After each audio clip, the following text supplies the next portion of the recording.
经历2世冥环，达到武道巅峰，在江湖中混得风生水起。可是直到临终之时，才知道世界上有修仙者。虾人拥有百世书，能在后世子孙中轮回，只要血脉不绝，就能带着部分记忆轮回下去。又怎么甘心只在凡人堆里打滚呢？第3世重生，凭借前2世的经验，19岁就修炼到了绝顶等。有灵根之人才可修仙。我赵家这么大的家族，从来没出过一个有灵根的后辈。看来只有找修仙家族的女子联姻才行了。一般的凡人想找到修仙者的踪迹都难，凡人家族想娶修仙家族的人更是难于登天。再难也要拼一下，得好好规划一下。公子，属下已经查到一处极可疑的地方，在秣陵城南方50里之外，有一处名叫方烟谷的神秘峡谷。此地常年被浓雾笼罩，但常常有樵夫看见谷里有人出没，偶尔还能看到有仙人从天上飞进谷里。因此属下认为方燕谷有8成可能是修仙世家王家的驻地。你做得很好。少爷，您要不再考虑考虑？王家虽说是甘州本地修仙家族，但是他非常心狠手辣。50年前，修仙陈家就是被王家出手灭了门，不仅全家老小一个都没逃过，还差点连累咱们赵家。不用考虑了，甘州是灵气稀薄之地，修仙者稀少得很，王家更是甘州唯一的修仙家族。我不找上他家还能找谁？开始行动吧。3天后，秣陵城一家老字号香粉店真香馆悄无声息地换了东家。10天后，真香馆推出一种名叫香水的新型产品，与传统的香粉不同，香水不用一点点扑粉，只要随意喷在身上就行。而且它不但香气持久，还带有各种天然的花香，一小瓶就要20两银子。香水的发明人自然是赵家人，这是他特意准备的大杀器。没有女人不爱美，同样也很少有女人能抵挡香水的魅力。如果说修仙家族的女人与凡间女子有什么不同，用3个字足以形容，那就是不差钱。公子，1号和2号目标最近已经是第3次来买香水了，他们2人又自称姓王，所以属下认为此2人有极大可能是王家的人。哦，他们这次来又将香水都买光了。是的，这2个女子简直拿银子不当钱，出手阔绰的吓人，每次上门来不把香水扫光不罢休。他觉得自家公子实在太厉害了，简简单单一招就将王家的女人勾引出来。该开始第2步计划了。等他们下次来，你就把新品种香水的消息放出去，然后这般。2位贵客，我是真香馆的掌柜，实在很抱歉，小店的香水刚刚卖光，暂时缺货。掌柜的，我们不差银子，你可别糊弄我。千真万确，赵某敢对天发誓，香水是真的没有了。不过什么？小店其实还有一种世上独一无二的香水，只不过它是非卖品。非卖品？世上根本没有非卖品，只有银子够不够的问题。不巧得很，我2人手里最不缺的就是银子。掌柜的，你开个价吧。这位小姐，您可冤枉小老儿我了。我家公子一再郑重提醒我，那种香水只赠有缘人，不能拿出来发卖。女人的好奇心有时比猫大。赵三冲这么一说，王玉琪好奇心上来了。你家公子是何人？为何他会这么说？我家公子出身南阳赵家，不仅聪慧绝顶，而且文武双全，堪称天纵奇才。对赵三冲的话，王玉嫣并不在意。他口中的公子，即便是天纵奇才又如何？不过是区区一个凡人罢了，又怎能比得上修仙者？你家公子说香水只赠有缘人，那你看我们2个像不像有缘人？赵三冲闻言心里大喜，又急忙压下兴奋之情，故作为难。贵客难为小老儿了，我哪里知道公子口中的有缘人是谁？哼，故弄玄虚。你家公子在哪里？马上带我们去见他。我家公子一向不喜见外人。王四，小姐有何吩咐？王四，你让他带我们去见他家公子。且慢，不要动手，我带你们去就是。带路。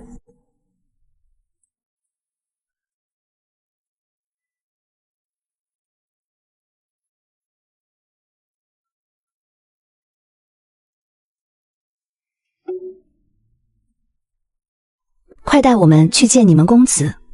2位姑娘，请跟我来。这位公子可真好看。公子，有客来访。赵掌柜，他们是什么人？为何带来见我？在下赵家人，不知2位姑娘高姓大名？我叫王玉嫣。我叫王玉琪。哦，原来是王家2位姐妹，失敬。我们今天是为那种独一无二的香水而来。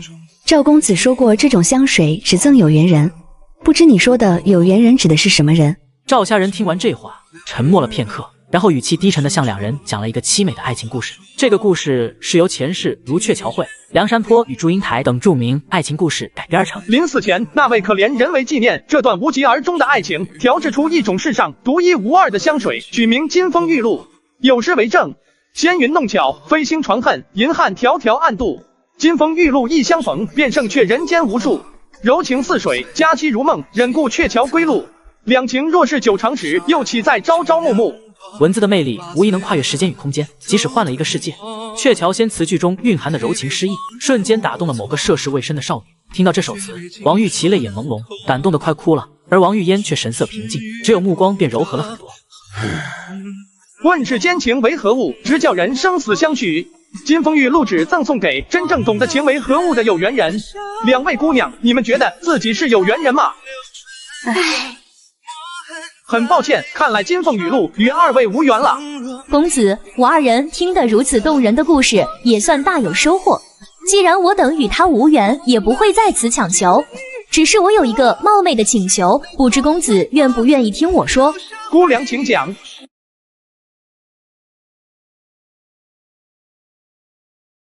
自古深情留不住，唯有套路夺人心。凡人小伙想娶修仙家族的女子，一番筹划终于引来了两位修仙家族的女子。接下来更多的套路开始了。我想问公子是否有出让香水配方的意思？好家伙，我承认馋你们的身子，但你们也不善，居然盯上了我的鸡。等等，莫非香水的价值远不止如此？先闻一手。香水方子是我家先辈所留，不便传给外人。王玉嫣听完这话，满脸遗憾。两位是修仙王家的人吧？你怎么知道我们的来历？这难道很难猜吗？能让一个半步先天的绝顶高手心甘情愿的做车夫，同时两位姑娘姓王，又长得如此仙姿绝色，我想不到整个甘州除了修仙王家之外，还有哪个家族能符合这些条件。原来如此。一旁的王玉嫣却听得心生欢喜，脸上露出傲娇之色，因为从未有人用仙姿绝色来形容她们姐妹。关键是说这话的人长得又那么好看。你说的可是真的？我二人真有那么好看？玉嫣，别说了，沈妹一向有口无心，公子你别在意。哈哈，王姑娘天真烂漫，在下喜欢还来不及呢，又怎会生气呢？赵虾仁这句话说得十分大胆露骨，从未有人当着他们的面说话这么放肆。也就是赵虾仁一开始刷足了印象分，若是换个凡人敢这样说话，他坟头现在已经长草了。赵公子，对于香水配方，我志在必得，请你出个价钱吧。我不想违背先辈意愿，配方不能卖，但我们可以合作。怎么合作？他之所以对香水配方如此执着，目的很简单，就是为了赚零食。要知道修仙家族的小姐也是要攒嫁妆的。我负责配制香水，你们负责销售，利润一家一半。不可能。没什么不可能的，我想你们应该也不愿意让家族知道香水这种东西吧。你是怎么猜到的？太可怕了，你简直能看透人心。如果王家知道这件事，我想今天来的就不是你们两位了。王家姐妹这才明白过来，原来他们已经暴露出这么大的破绽。一半的利润太高，28分，我8你2。半个时辰后，经过一番亲切友好的交谈，双方最终决定3七开。另外，赵家人大方表示可以允许王家姐妹先赊账。虽然中途计划有变，但也算歪打正着。有了生意上的来往，双方关系只会越来越密切，到最后一切便会顺理成章。不对，你带来的人可靠吗？王四是我爹从小培养出来的，绝对不会背叛我们。令尊如今可在家中？王玉嫣虽说经验浅薄，但人挺聪明，马上听懂了赵家人话里有话。他有事外出，起码还要半年才会回来。好可怕的年轻人，他是先天剑宗，刚才被杀一冷照，几乎窒息。莫非此人已经晋升先天？这天之后，3人小团体正式建立起来。很快，赵家堡内某处秘密工房被严密封锁起来，同时有大批亲信族人被派进里面，开始大批量的制作香水。赵家人以王家姐妹经验不足，怕露出破绽为由，必须跟随2人同行。就这样，3人经过乔装打扮，先后进出梁国各个修仙方式，通过选择特定商铺，开始批量卖出香水。在这期间，3人几次遇险，但都被经验丰富的赵家人一一化解。自己零售不是可以赚到更多的零食吗？那家伙非得要批发给别人。之所以不零售，是因为赵家人深知香水制作并不复杂，根本瞒不过有心人，所以在配方没被破解前，他们要尽可能吃到最大的利益。转眼间4个月过去，3人也赚得盆满钵满，明显超出此前最乐观的估计。然而又让虾仁说中，有香水配方已经被修仙者破解了。果然，制作香水这么简单，哪能难得住修仙者？4个月的朝夕相处，让他和王家姐妹的关系突飞猛进。妹妹王玉嫣更是对他情根深重，已经陷入爱情的漩涡中不可自拔。进度如此之快，全靠这2点恋爱秘诀，一个是潘驴邓小闲，另一点则是一句话：假如他涉世未深，就带他阅尽世间繁华；假如他满心沧桑，便带他去做旋转木马。一个英俊潇洒又绝顶聪明，而且能伏低做小的青年俊杰，整日花样百出的讨好你，逗你开心，每天给你带来各种美食和华丽的衣裳。试问这世间有几个女人能经得住这种诱惑？王玉嫣不行，姐姐王玉琪貌似清醒，但她看向赵虾仁时，眼睛里也常常散发出异样的光彩。803、804、800，玉琪姐，不要数了，总共854块零食，你都清点几十遍了，难道还没够吗？虾仁哥说了，分给他240块零食就好，剩下的零头他不要了。虾仁哥昨天对我说，因为香水的买卖不能干了，所以决定抹去零头，当做给咱们2个的补偿。我不要他的补偿，另外我还想再赚几笔。你不要命了？虾仁哥说过，咱们已经漏了财，再干下去有性命之危。虾仁哥，3句话不离虾仁哥2字，你干脆嫁给他好了。哼，财迷心窍，我不跟你说了。你们2个又闹什么别扭了？虾仁哥，你这次做什么好吃的了？这次可是费了我不少力气，我叫他蛋糕，你尝尝是不是非常好吃？太好吃了，玉琪姐，你也尝尝呀。虾仁哥，玉琪姐不死心，还想再去方氏。他说的可是真的？难道你不知道这样做太危险？我只想再赚一点点。王玉琪虽然满脸不愿意，反驳声却变得越来越小。即便你想，我们也做不下去了。我没猜错的话，方烟谷那边已经发现我们了。不好，坏了！你们不要慌，这是一件好事。我正好有事要进方烟谷一趟。虾仁哥，你千万不要去我家，我爷爷凶得很，小心他生气之下打死你。你快点逃走吧。我为什么要逃？难道我干了什么坏事吗？对呀，我们又没干什么坏事，无非是隐瞒了香水的事情。再说了，若是我不去方烟谷，又怎么向王家提亲呢？虾仁哥，你说要去提亲？玉嫣，我想娶你为妻，你愿意吗？就是这里了，记住我跟你说的，不要乱说话。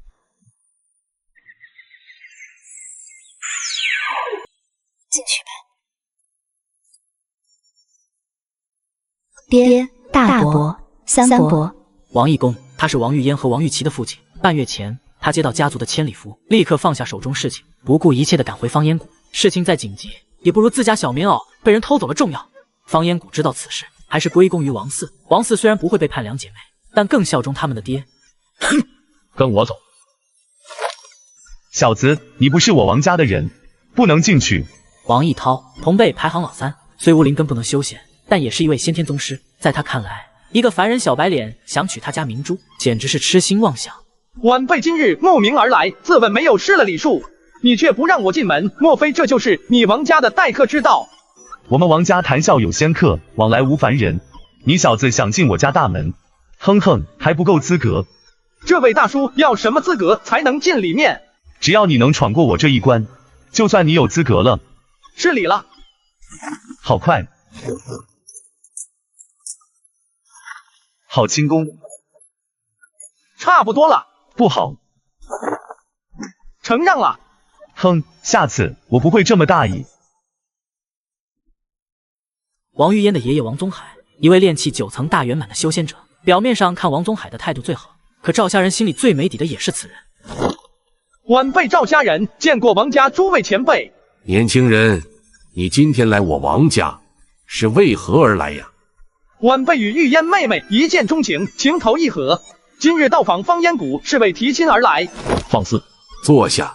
修仙即修心，几十岁的人了，还是这样沉不住气。你明天就到后山净室闭关修炼，没有修到炼气6层不准出关。爹，可是……坐下。是。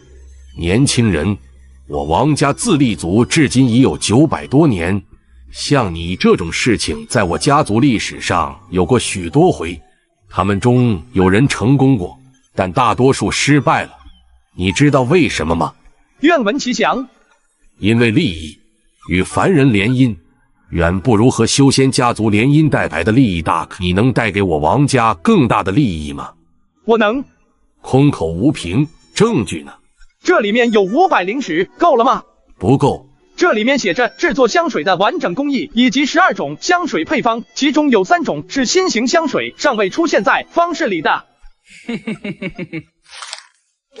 赵家人打开纸张，心里顿时一沉，因为上面写的跟他手上的几乎一模一样。香水工坊很明显早就暴露在王家视线中，而他却一无所知。年轻人，这上面写的应该没什么疏破吧？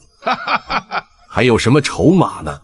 正思索着的时候，赵家人忽然萌生了一个大胆的想法，恐怕王家的古怪做法都要归功于眼前这个人。您如此大费周章的弄出这样的局面，应该不是仅仅为了戏耍晚辈吧？有什么要求，您不妨直说。很好，若是我家小辈中为人处事有你一半的聪明，那我就是死也能瞑目了。不会吧？难道这死老头真的想让我入赘王家？王老爷子，我家3代单传。我没记错的话，赵家这一代里你排行第9。我父母双亡，年年要烧香火供奉。只要有心，在方烟谷里一样可以。老爷子，我不可能入赘王家的。难道你不想娶我的孙女？想，只是晚辈万万不能背宗忘祖。开玩笑，我可是赵家的始祖，怎么可能背叛我自己？接下来无论王宗海怎样威逼利诱，赵家人始终摇头坚持。这样，我们定一个君子协定，只要你能在3年内晋升先天，那就一切依你；若是不能，就入赘我王家。另外，你和玉烟的后代里没有灵根的可以随父姓，如果有灵根，只能姓王。你听这话说的，这死老头分明对一切都了如指掌，一开始却故意装糊涂。好，一言为定。他赢定了，因为他估算自己最多2年就能进阶先天。王宗海自以为得计，却不知赵家人是有挂的男人。查看状态。姓名赵家人，寿元19-120，境界一流武者，体质100岁身凡级，身轻如燕凡级，天赋动态视觉凡级，技能浮光剑法炉火纯青，碧海潮生功大成，云龙3变前无古人，追风剑法出神入化。3天后，他重返赵家堡，分别与家主何兴、镇族长老赵太真2人交谈了2次后，开始漫长的闭关修炼。在王家的帮助下，赵家在江湖上的地位不断上升。1年后，他居然提前1年晋升先天。丹药之力恐怖如斯。6个月后，赵家9少爷成亲的那天，整个南阳城都轰动了，因为南阳城百姓从没见过一个人出嫁，嫁妆竟然延年20里长。赵家出手也是豪横无比，上千桌流水席1摆就是1个月。第3年某一天夜里，容貌越发清雅精致的王玉琪突然找上了赵家人。他见面第一句话就是：“我要成亲了。”恭喜了！有一个炼气6层的散修愿意入赘王家，我爹同意了，等到下个月黄道吉日就成亲。恭喜！哼，没胆的男人！我要你！啊！我堂堂一个先天武者居然被啊！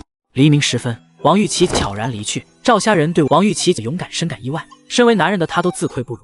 9月初8，方堰谷内喜气洋洋，赵家人却在一众宾客中怅然若失，只因他看到王玉琪与一个贼眉鼠眼之人拜堂成亲。时光飞逝，15年转瞬即逝。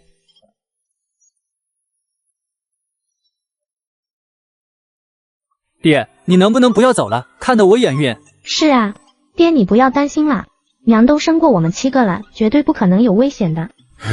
你们不懂。爹，咱家除了老七之外，我们6个谁不知道你的心思？不就是想生一个有灵根的弟弟吗？凤儿，怎么跟爹说话呢？快道歉！老八终于生了。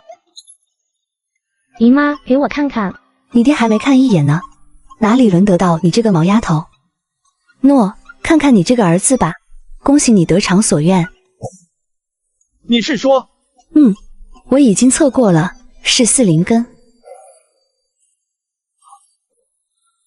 好，太好了，老天爷终于开眼了，哈哈哈哈哈！老八就叫赵成了好了。当天夜里，赵家堡忽然被严密封锁起来，紧接着，一只只信鸽带着天大的喜讯飞向四面八方。很快，方彦古王家来人了，而赵家堡在外的重要人物们也马不停蹄地赶来回来。这一次，赵家并没有大操大办，反而异常的低调。除了赵家和王家一些知情人外，没有任何外人知道南阳赵家终于诞生了一个有灵根的孩子。时光荏苒，1年之后，这一年，赵家人的修为达到了先天大成，真实战力更远超其境界，尤其是轻功已达到不可思议的地步。姓名赵虾仁，寿元38-120，境界先天大成，体质100岁身凡级，身轻如燕凡级，天赋动态视觉凡级，技能浮光剑法前无古人，碧海潮生功炉火纯青，云龙九变前无古人，追风剑法炉火纯青，横练铁身大成。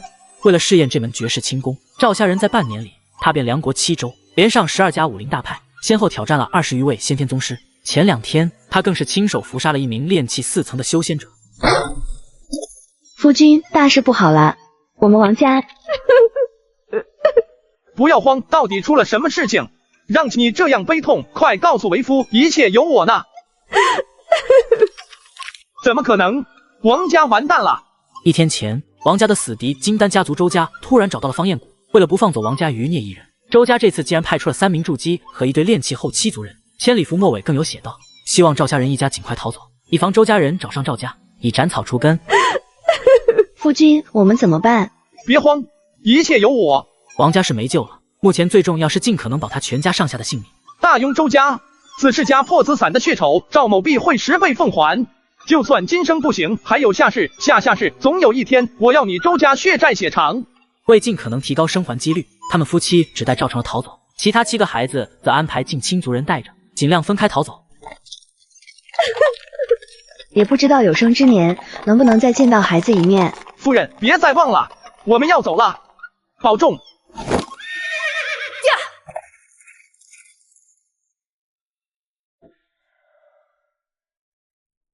天柱山，天柱山，你是否真的捅破了天？不知有朝一日，等无尽云海天罡散去，能让我看清这山峰全貌呢？23年前，赵家人一家3口逃到了天柱山附近，并在这里隐姓埋名的定居下来。为了给老爸积攒修炼资源，赵家人很快成了天柱山几十万采药客中的一员，每天忙忙碌碌的采集各种灵药，以换取灵石法符等修炼资源。无耻老贼，终于让我找到你了，看你今天往哪里逃！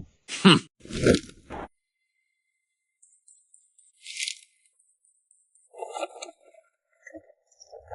祝云龙公孙胜，老子记住你了，早晚有一天我会抓到你这个无耻老贼。行走江湖，谨慎第一。是以赵家人从不用真名，逢人便自称公孙胜，绰号入云龙。哎，不就是用云龙9变换了你一株300年的青枝吗？用得着这样死命的追着我不放？韩玄武啊，韩玄武，你也太轴了吧！因为怕被守株待兔，赵家人在岩缝里躲了整整1天。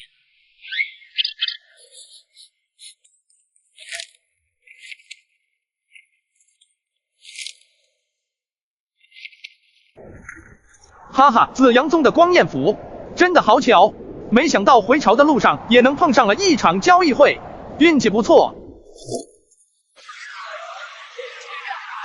哈哈哈哈哈！公孙老贼，你竟然还敢现身！韩武之，你也不看看这是什么地方？你动手一下试试。你有胆子就别逃！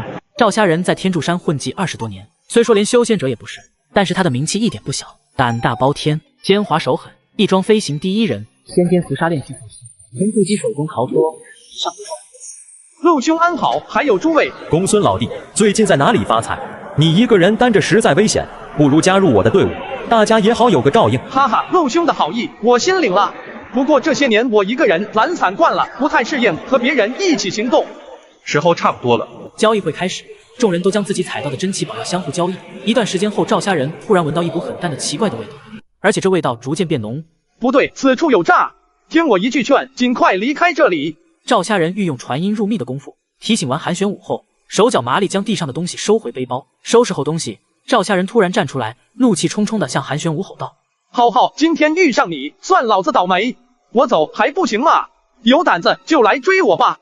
公孙老弟，且慢，等换完玉佩再走也不迟啊！赵家人仿佛没听到一样，一步跃入黑暗中。然而下一秒，他身形十分狼狈的到手，脸色变得异常难看。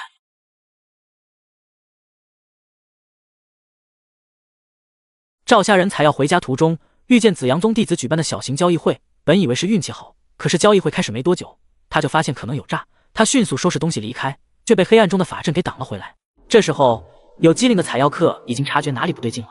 出了什么事？外面不知道被什么人布下了一座结界法阵，我们出不去了。时间早了点，不过也可以了。咦，他什么意思？便在此刻，空气中的气味骤然浓烈，小心，辣味！地废毒焰，小心，他不是紫阳宗弟子，他是地焰宫的魔徒。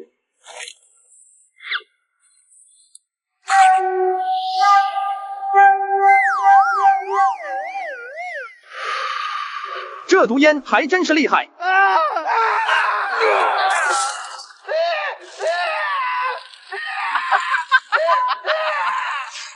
他的真正身份是地焰宫真传魔徒，名字叫胡彦清，炼气大圆满境界。滔滔海浪，还有而出，所过之处，所有人体内的灵力仿佛被某种东西禁锢住，能动用的灵力不足1成，因此几乎没有反抗之力。倒是韩玄武精通各种武学，尚有力气到处逃窜。你倒是警觉，我刚放出固灵散，便给你觉察出来，幸好提前布了法阵，不然就让你逃了。我杀死并伪装成紫阳宗弟子，可不能让你透露出去。若不是为了多买几颗筑基丹，我也不会冒这么大的风险。斩了！一根细小的红线当头射下，赵家人连忙运起全身真力形成光盾抵挡，红线轻易便破开了光盾，护身玉佩抵挡上红线，也出现了些许裂痕。公孙老贼，你心眼子多，快想想怎么逃出去！我千万不能死，我闺女还等着我回去啊！你们想怎么死？蠢蛋！要是能逃出去，我早跑了。躲过一波攻击，赵家人肺里充满灼热感。此时附近地上烈火熊熊，石头都快烧融，他快没地方落脚了。赵家人也不知道他能坚持多久，可他明白，留给他的时间所剩无几。老子跟你拼了！韩玄武被追得逃无可逃，气得掏出一把法符，一起残余灵力灌入其中，随后不管不顾地扔了出去。面对漫天而来的攻击，符彦清神情自若，不慌不忙地念招法诀。他身形一变成火焰，突然暴涨到1人高，轻松将这一波攻击一一挡了下来。看到这一幕，韩玄武面泛绝望。我们有救了！我们现在在岩壁上，下面是空的，地面的岩石坚硬无比，人力难以破开。可是现在被火焰烧过，再用冰水系法符就能破开脚下的岩石了。你还有没有水冰一类的法符？有，还有8张水冰系法符，不过我能用的灵力不多了。够释放这8张法符吗？够。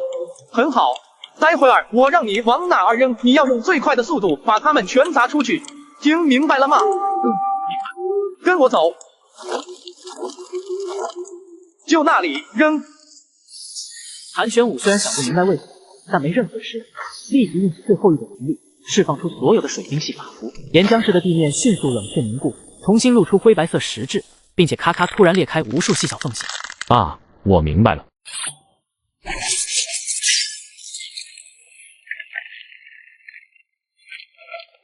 得救了！不！韩玄武以最快的速度将地岩宫魔徒截杀，并假扮紫阳宗弟子，在天柱山上设局杀人夺宝的事报告给紫阳宗，因此得以拜入紫阳宗。后来又因为修炼天赋高，被一位筑基后期修士收为弟子，仅用10年时间便从炼气6层飞速提升到炼气9层。为了感谢赵家人当年的救命之恩，他多次上门拜访，两人的关系也越处越近。最后，韩玄武便将女儿许配给了赵成了，两家索性成了亲家。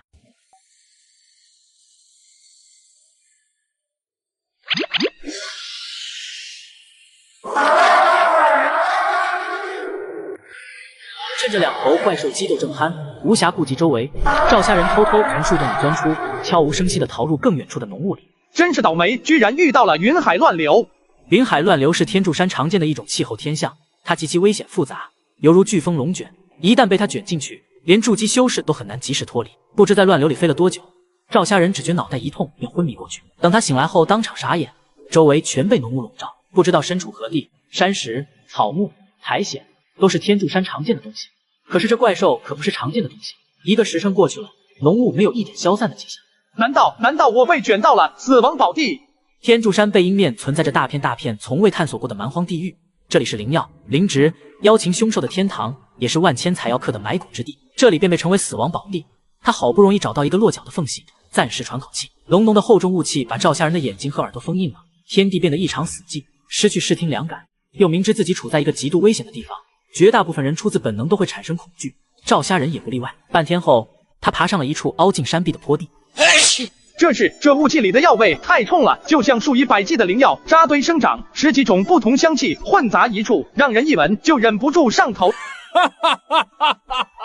还真是因祸得福呀！没有大型生物，只有一些鹦鹉、鬼鳖之类的小毒虫。血剑草、麒麟芝、燕龙果、无心花、金青子，个个体型粗大壮硕，药龄极长。这是赤火枝，这真的是一株便能兑换1颗筑基丹的赤火枝。细细数过一遍，一共831圈药纹，意味着这株赤火枝的药龄已超过800年，足以兑换1颗上品筑基丹。稳了，赵家成为修仙家族的是稳了。这片坡上生长的灵药数量很多，而且大多药龄很长，100年以上的随处可见，超过1000年的也发现了3株，其中1株是1000年血剑草，它是天然的木型法器，稍微炼制一下就是一柄上好的灵气飞剑，还有1200年火候的9节墨玉壶，以及1颗1000年金晶子。值得一提的是，他又发现了1株赤火枝，不过只有680年药龄。不好，有怪兽过来了！虾人采药途中被云海乱流卷到了死亡宝地，却因祸得福找到一大片没人到过的生长灵药的洼地。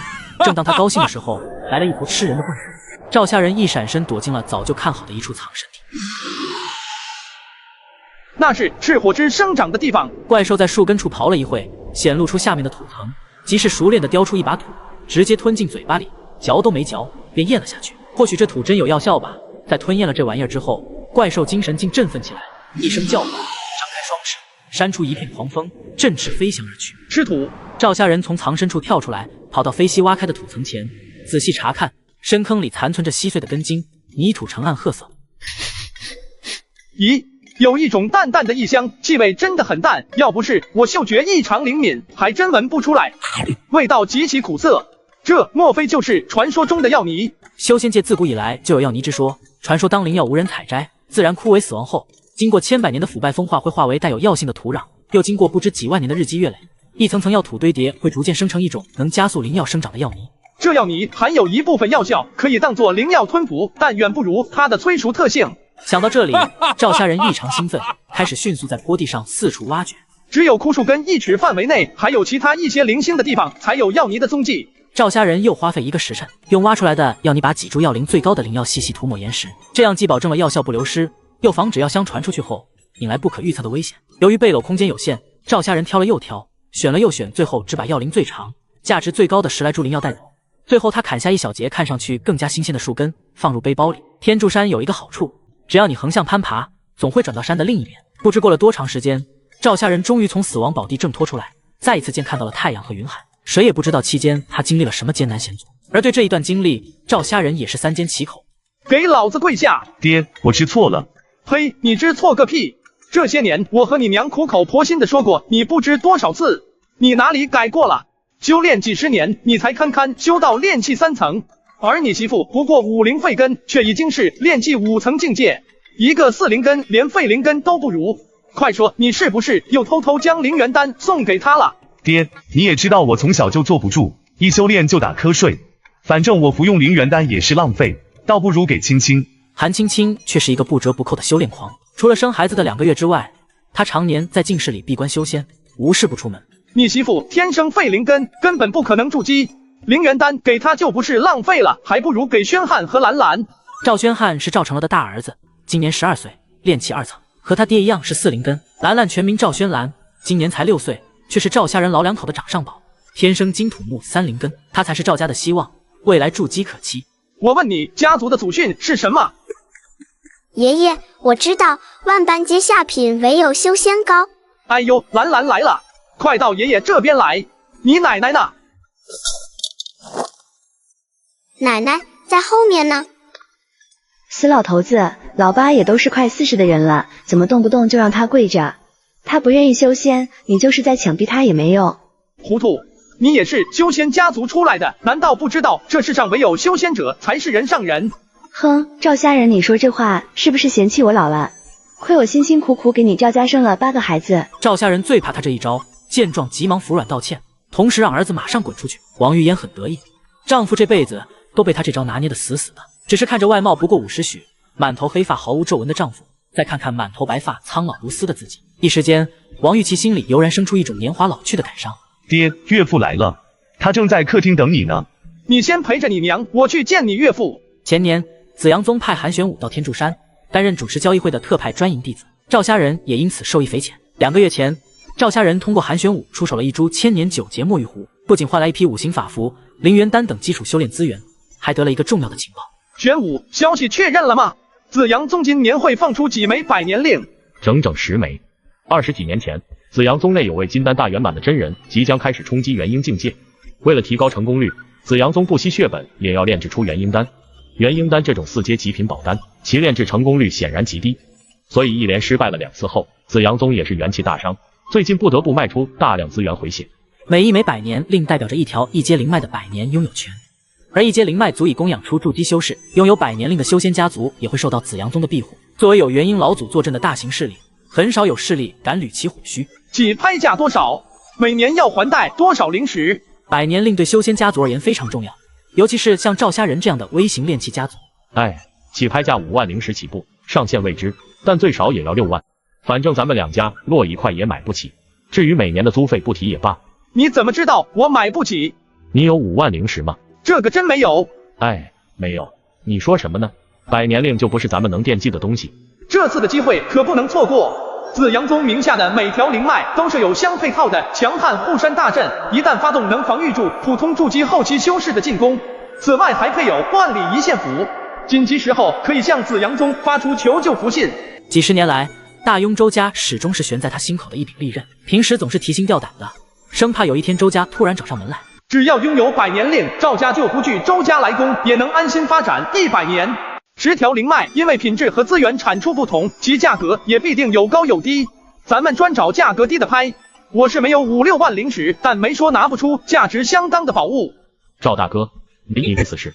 想到2个月前刚出手的千年灵药，韩玄武眼睛瞬间亮成了灯泡。女儿韩青已经嫁入赵家，韩玄武作为父亲也不图什么，就是十分希望赵家发展的更好。你稍等一下。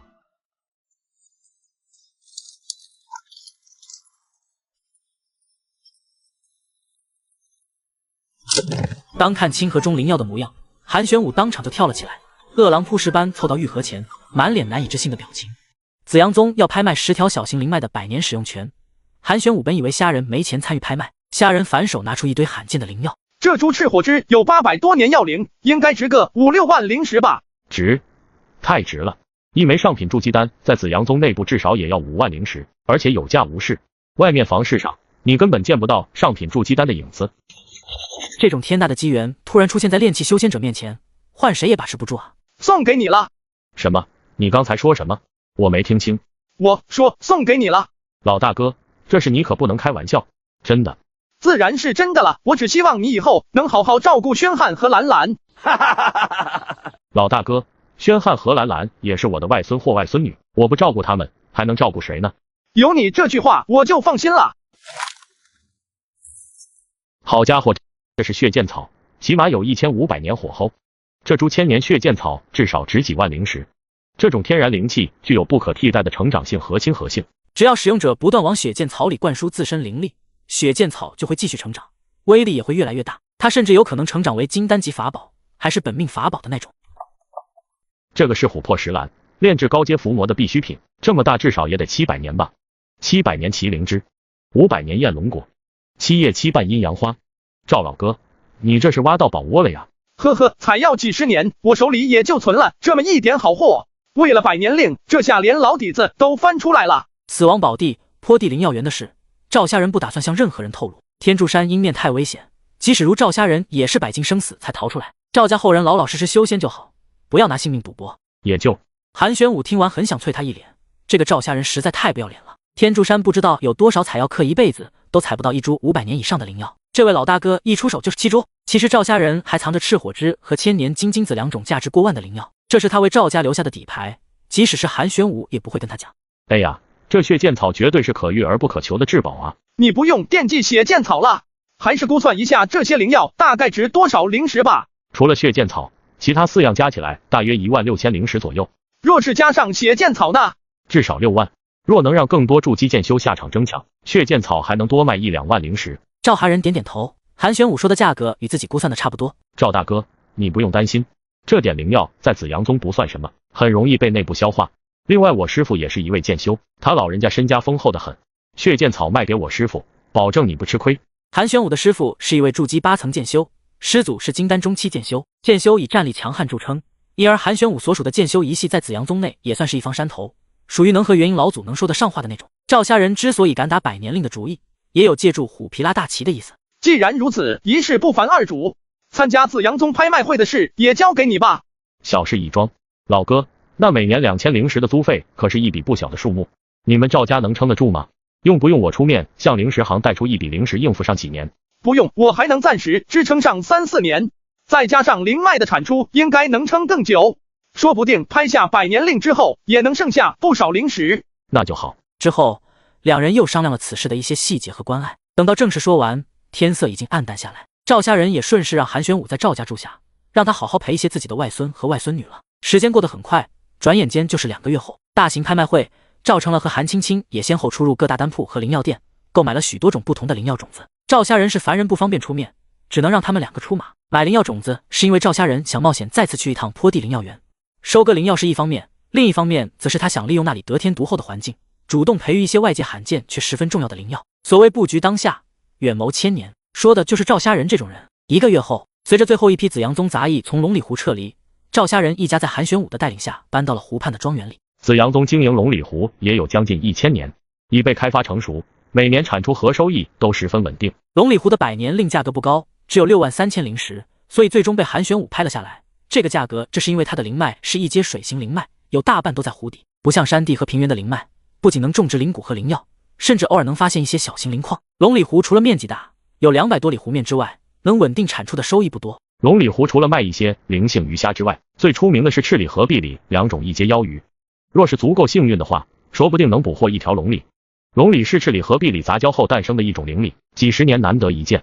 传闻龙鲤含有一丝真龙血脉，吃下它能极大提升蛟蟒等龙种妖兽的潜力。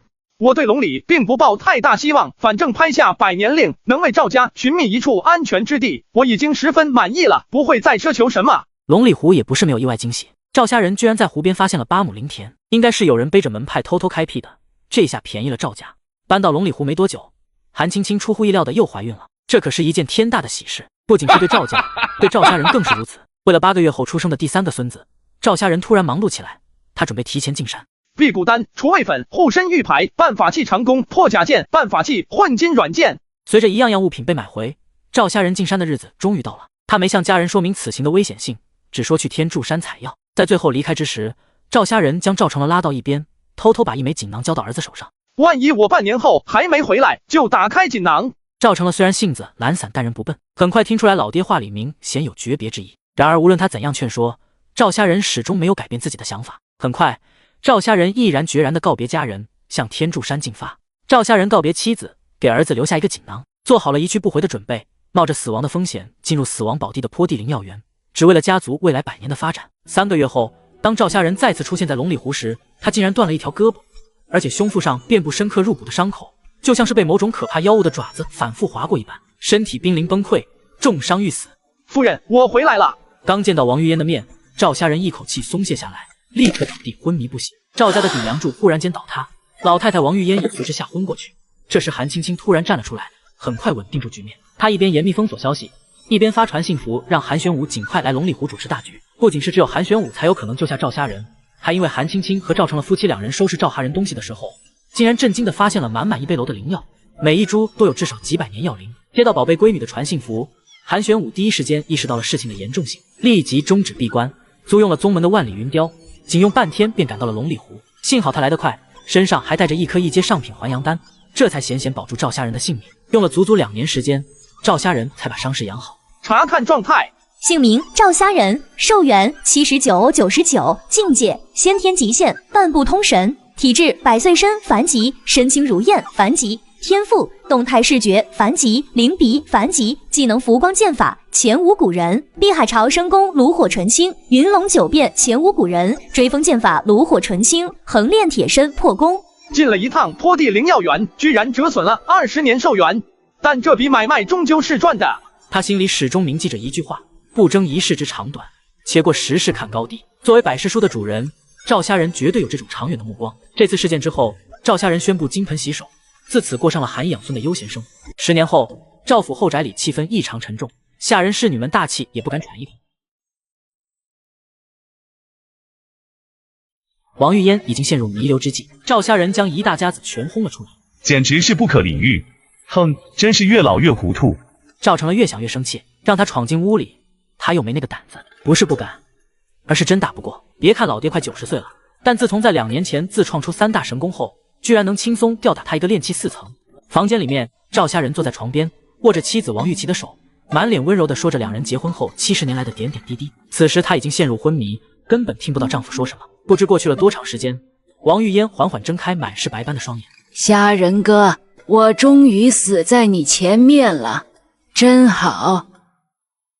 是啊，以后就只有我一个人孤独的活了。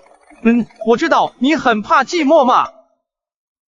虾仁哥，你永远最了解我了。还记得我们第一次是怎么见面的吗？怎么不记得？我用香水才把你和玉琪引过来。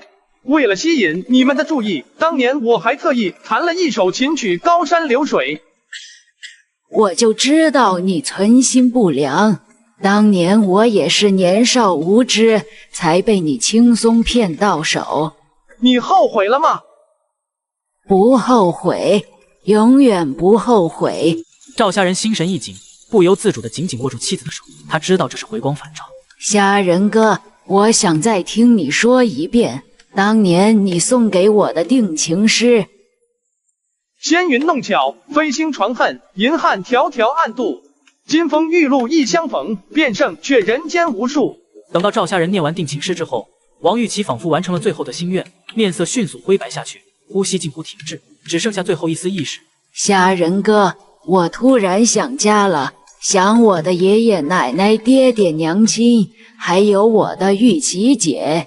我想回。家字尚未说出口，她忽然无力地松开了握住丈夫的右手，从此永远停止了呼吸。见到老伴离开人世，泪水瞬间模糊了赵家人的眼睛。1个月后，在儿子赵成了、孙子赵宣汉等人的目送下，赵家人捧着妻子的骨灰盒登上了一辆马车。接着在先天镜车夫的驱使下，这辆马车缓缓启动，开始驶向4000多里外的凉湖甘州。不管你们是从哪里来的，赶紧走。赵家今天不见外客。大大，哎呦，我怎么起不来了？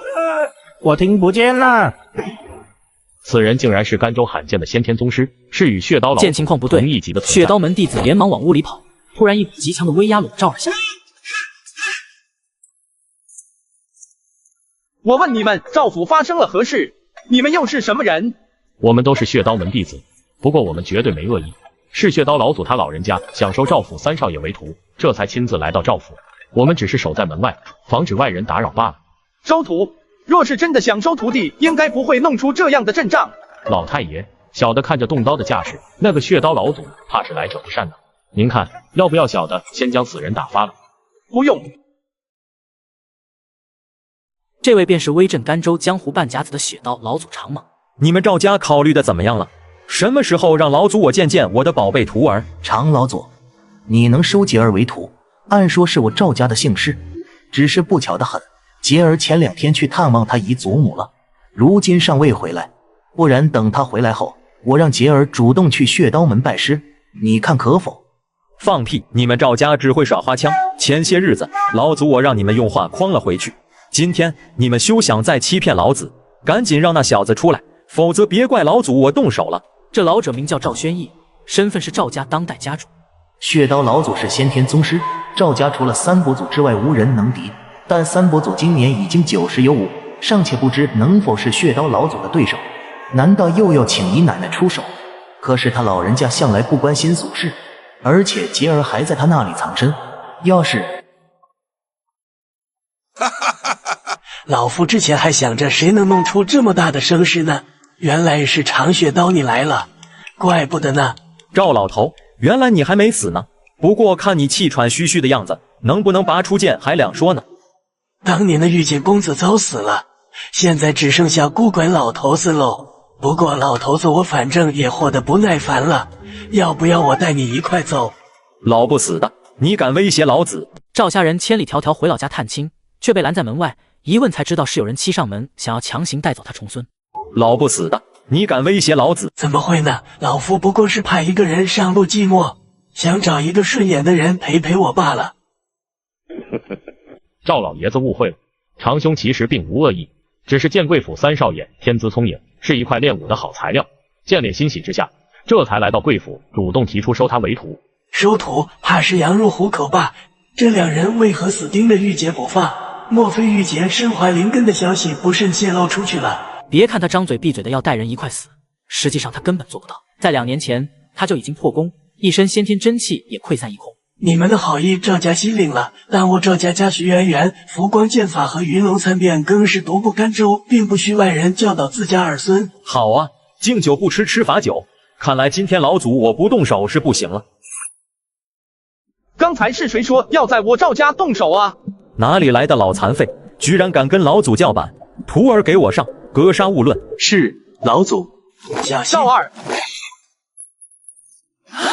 先天宗师海潮神功，这人到底是何方神圣？为什么区区一名随从竟然也是先天武宗？赵志敬认真打量着几步外的断臂老者，他总觉得十分熟悉，好似在哪里见过。三哥，这么多年没见，原来你也老了呀！九弟，你是老九赵虾仁，怎么可能？赵志敬简直不敢相信自己的眼睛。老九赵虾仁已经失踪50年了，他万万没想到两人居然还有相见的一天。三哥，我是赵虾仁，我真的回来了。这就是爹嘴里常常念叨的爷爷吗？其他4位族老听见来人居然自称是传说中赵家第3位先天宗师赵虾仁，都大吃一惊。传闻他不是早已死了吗？老九，你这些年去哪里了？为什么不早几年回来啊？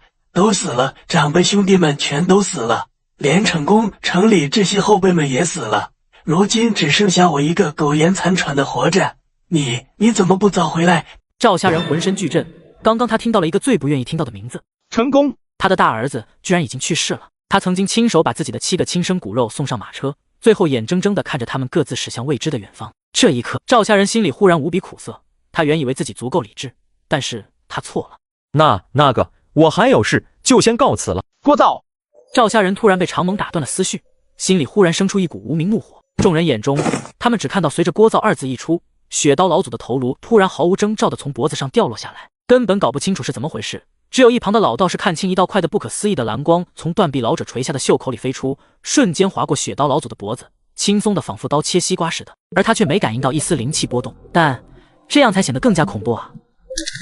前辈饶命！赵家族老见到雪刀老祖竟然如此轻松的被解决了，顿时大为惊喜，望向赵虾仁的目光里充满了敬畏与亲近。这些年来，赵虾仁杀死的炼气修仙者都超过2达了，区区先天宗师又何足挂齿？把事情交代清楚，你可活？若是有所野蛮，老夫让你生不如死。老道士见状大喜过望，马上将一切前因后果全都搂了出来。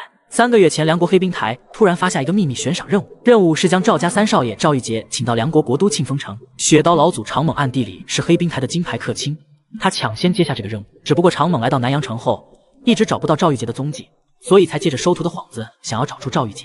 所以我们只是想请贵府3少爷走一趟庆丰城罢了，真的并无恶意，还请前辈高抬贵手，饶小道一条性命。原来如此，看来那位东陵公贼心不死，咱们赵家已经再三拒绝了，他居然还想强行招玉洁入赘，简直难以理喻。东陵公是梁国皇族梁家的旁支，而梁家又是一个筑基修仙家族，东陵公之所以如此锲而不舍，应该不单纯为了招婿，更有可能会把洁儿当作生育工具。宣友、宣信，你们2个将这人押下去，再详细审问一次，看看是否有哪些细节遗漏了。宣化和宣卫，你们2个带人将这里打扫干净。是三分佛祖。老九，咱们兄弟去内书房聊聊。宣义，你也跟着来吧，这些年辛苦你了。2个时辰后，当赵虾仁听完这些年赵家经历的风风雨雨后，心中既哀伤又感慨。当年赵虾仁一家分散逃走后，当时的家主赵和兴突然亲手杀死了所有知情人，接着吩咐族人四散躲避，最后自刎而亡，死得可谓壮烈。1天后，周家人果然追踪而来，然而所有知道你们一家逃走的知情人都已经死了。没有找到任何线索的周家人狂性大发，在赵家大开杀戒。至此之后，赵家元气大伤，不得不主动收缩势力范围，选择蛰伏甜水伤口。一直到30年后，赵志敬晋升先天，赵家才算恢复了元气。几十年来，赵家人的7个孩子中，只有大儿子赵成功带着妻儿返回赵家，赵宣义正是他的儿子。但赵成功最终也没等到赵家人回来，在3年前就去世了。等到爷孙相认之后，赵家人简单讲述了自己这边几十年来的种种事情。为了保护他们，大多事情都是简单讲述，但这样也让他们心生向往。当听到赵家已经在修仙界扎下根基，家族已经有4位炼气修仙者时，赵志敬和赵宣义两人神情兴奋，激动不已。两人互换了一个眼色后，其实我们赵家现在也有一位炼气期的修仙者，他叫赵玉杰，是宣义的3儿子，也是你的重孙子。今年15岁，积木火3灵根，炼气1层修为。赵家人听到这一消息后异常惊喜，但当得知另一个意外消息后，他猛地站了起来。你说什么？玉琪竟然还活着？他现在在哪里？爷爷，姨奶奶确实还活着，他老人家如今隐居在墨灵城，地方您应该知道。另外杰儿也在那里。听到这里，赵家人苍老瘦削的面孔上忽然泛起一层光晕，迫不及待道：不行，我现在要去找他。老九，各位宝子们，如果觉得更新的太慢，想要提前知道后面故事的，可以下载一个 QQ 阅读，在搜索栏里面输入我有百事书，跳出来的第一个就是了。赵家人本以为地下情人王玉琪在50年前的王家大劫中死亡，当得知他居然还活着，激动的赵家人啥也不顾，直接找去了。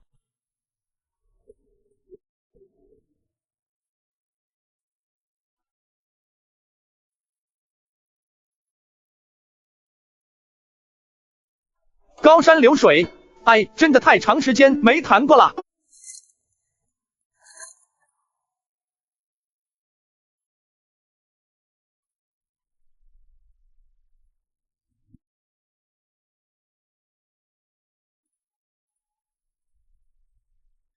看到这一幕，赵家人忽然仿佛回到了70年前的那个下午，两位家人结伴同行，美目盼兮，巧笑嫣然。这时，少年发现了赵家人的身影，脸色大变，立刻神情戒备。你是何人？为何擅闯我赵家？赵家人脸上露出和蔼的笑容。孩子别怕，老夫并无恶意，今天来只是想见一位许久未见的故人。谁知他不说倒好，一说赵玉洁反而更紧张了。你到底是什么人？不说就别怪我不客气了。赵家人见状哑然失笑，总不能一见面跟重孙子动手吧？那也太滑稽了。要是说出自己的身份，空口无凭，弄不好还会被误会。所幸赵家人还没老到完全糊涂，看到古琴后，很快想到了办法。慢着，你刚才弹奏的不对，高山流水不是那么弹的。你知道我弹的是高山流水？这首高山流水琴曲就是我创的，你说我知道不知道？不可能，祖奶奶说过，这首曲子世上只有几个人知道，你绝不可能是其中之一。呵呵，为什么不可能？人能说谎，曲子却不会。来，让老夫教教你什么是高山流水觅知音。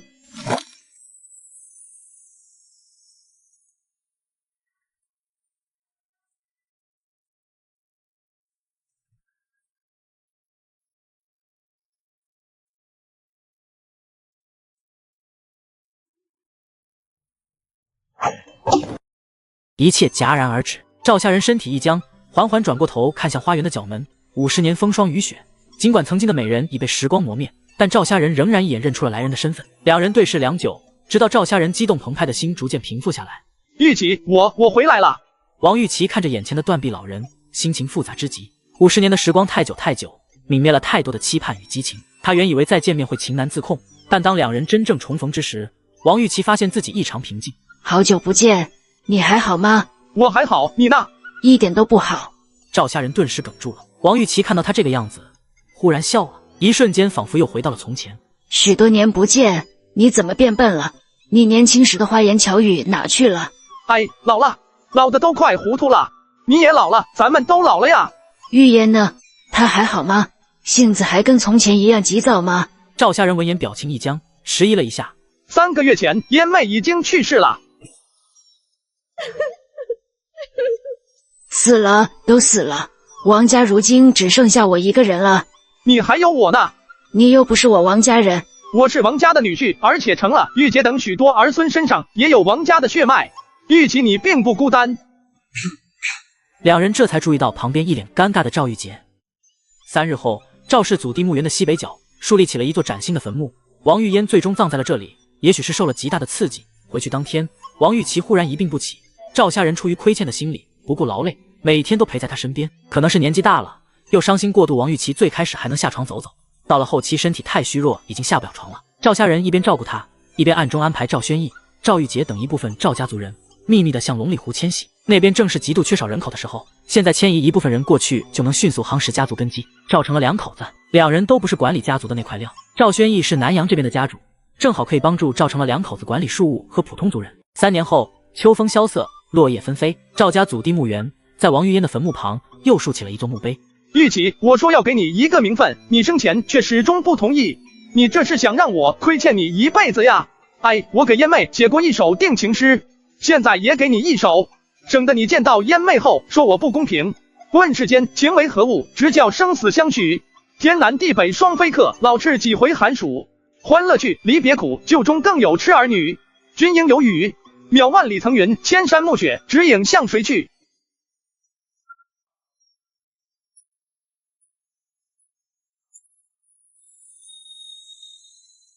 姓名赵虾仁，寿元93.99，境界半不通神境，体质100岁生凡疾，身轻如燕凡疾，天赋动态视觉凡疾，灵秀黄疾，技能破法9剑前无古人，云龙9变前无古人，无量神功前无古人，追风剑法炉火纯青。第3世结束，结算中。这时候，赵虾仁可以用第三者的目光理智地看待他的第3世，这就像是观看一部无比真实电影，而主角正是他自己。没想到灵秀异能居然会变为一个黄级天赋，看来百事书还藏着更多的秘密。结算完成，第3世最终评价为以下。评价奖励：获得1项黄级继承权限，也可拆分为3项凡级继承权限，请选择。不用拆分，直接选择继承黄级天赋灵秀。体质抽取中。恭喜抽中4灵根体质，灵根属性为金、水、木、土。看到结果后，赵虾仁忍不住爆出粗口：我操，终于可以修仙了！这一天老子足足等了好几辈子，苍天不负苦心人呀！天赋抽取中，恭喜抽中凡级天赋磐石之手。磐石之手，你的双手稳如磐石，选择1次黄级抽取，抽取中，恭喜抽中。中和，你没事吧？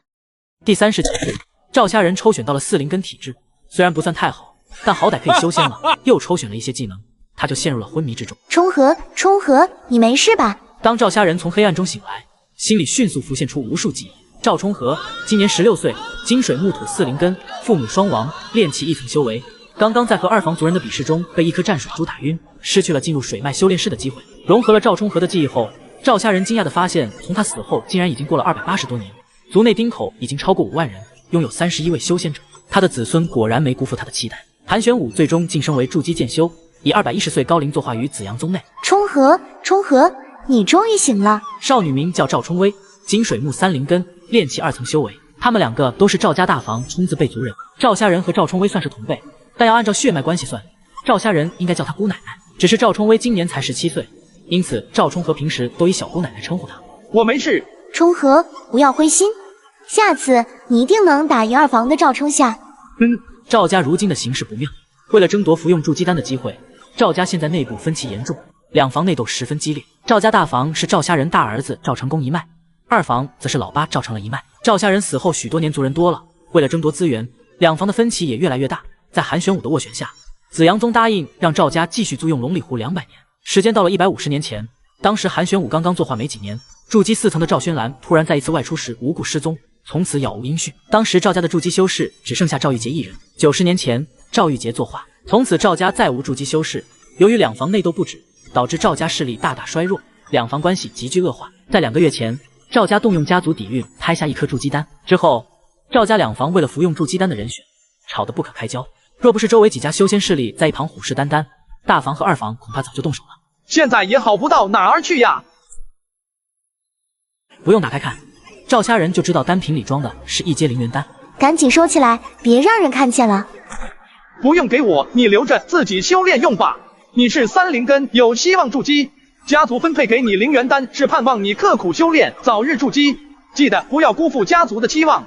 赵冲薇闻言一愣，他感觉赵冲和自从醒来之后，仿佛完全换了一个人似的，突然变得异常成熟稳重。以前总是缠着他讨要丹药和灵石，现在却主动拒绝。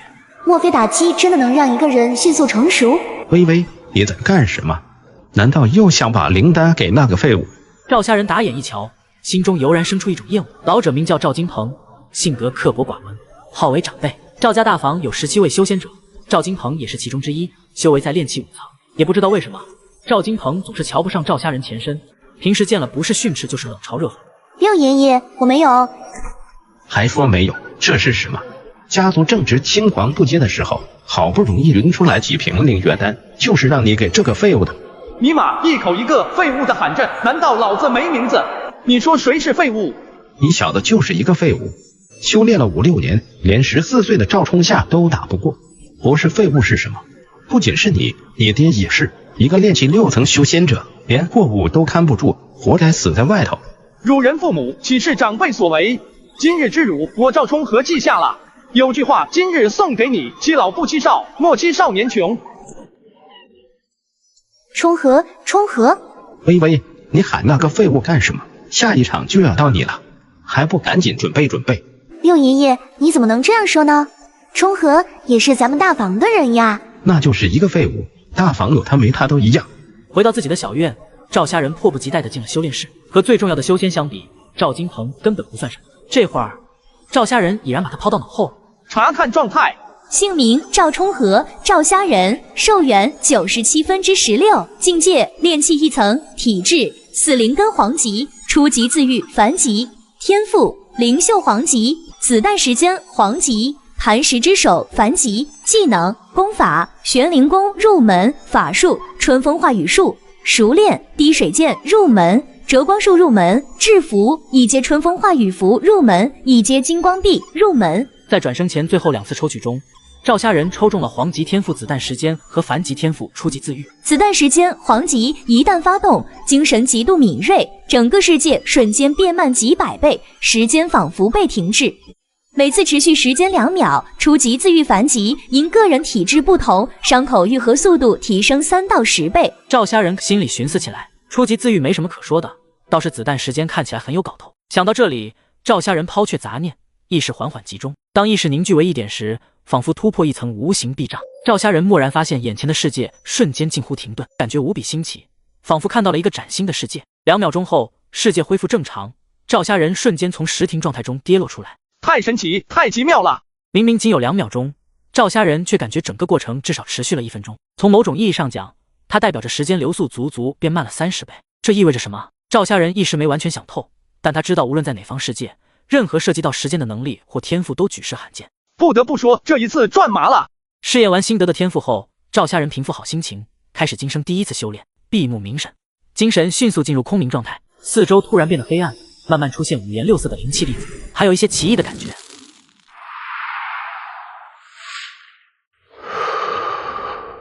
赵家人知道第1步感应灵气成功了，下一步就是以养神术催动丹田里的灵力漩涡，吸入周围这些灵气粒子，然后开始炼化融合。赵家人是金水土木4灵根，修炼的是水行功法玄灵功。玄灵功的品阶不高，在修仙界不算是太珍贵的功法，但它流传极广。玄灵功的缺点就是慢，不仅提纯融合慢，修为提升速度更慢。但在赵家人看来，玄灵功修炼慢并不算缺点，因为它有的是时间。这一世不行，还有下一世。重生的赵家人被6长老羞辱后，愤愤地回到了自己的房间，开始修炼。第1次感应灵气便成功了。感受灵气成功后，赵家人便开始了真正的修炼。一股股无形的吸扯力随之生成，渐渐的空气中的金木水土4种灵气粒子被吸扯进漩涡里，随后金木土3色粒子被甩出体外，水行灵气却被一点点碾碎，并慢慢融入灵力中。停止催动功法，从需要弄点资源了。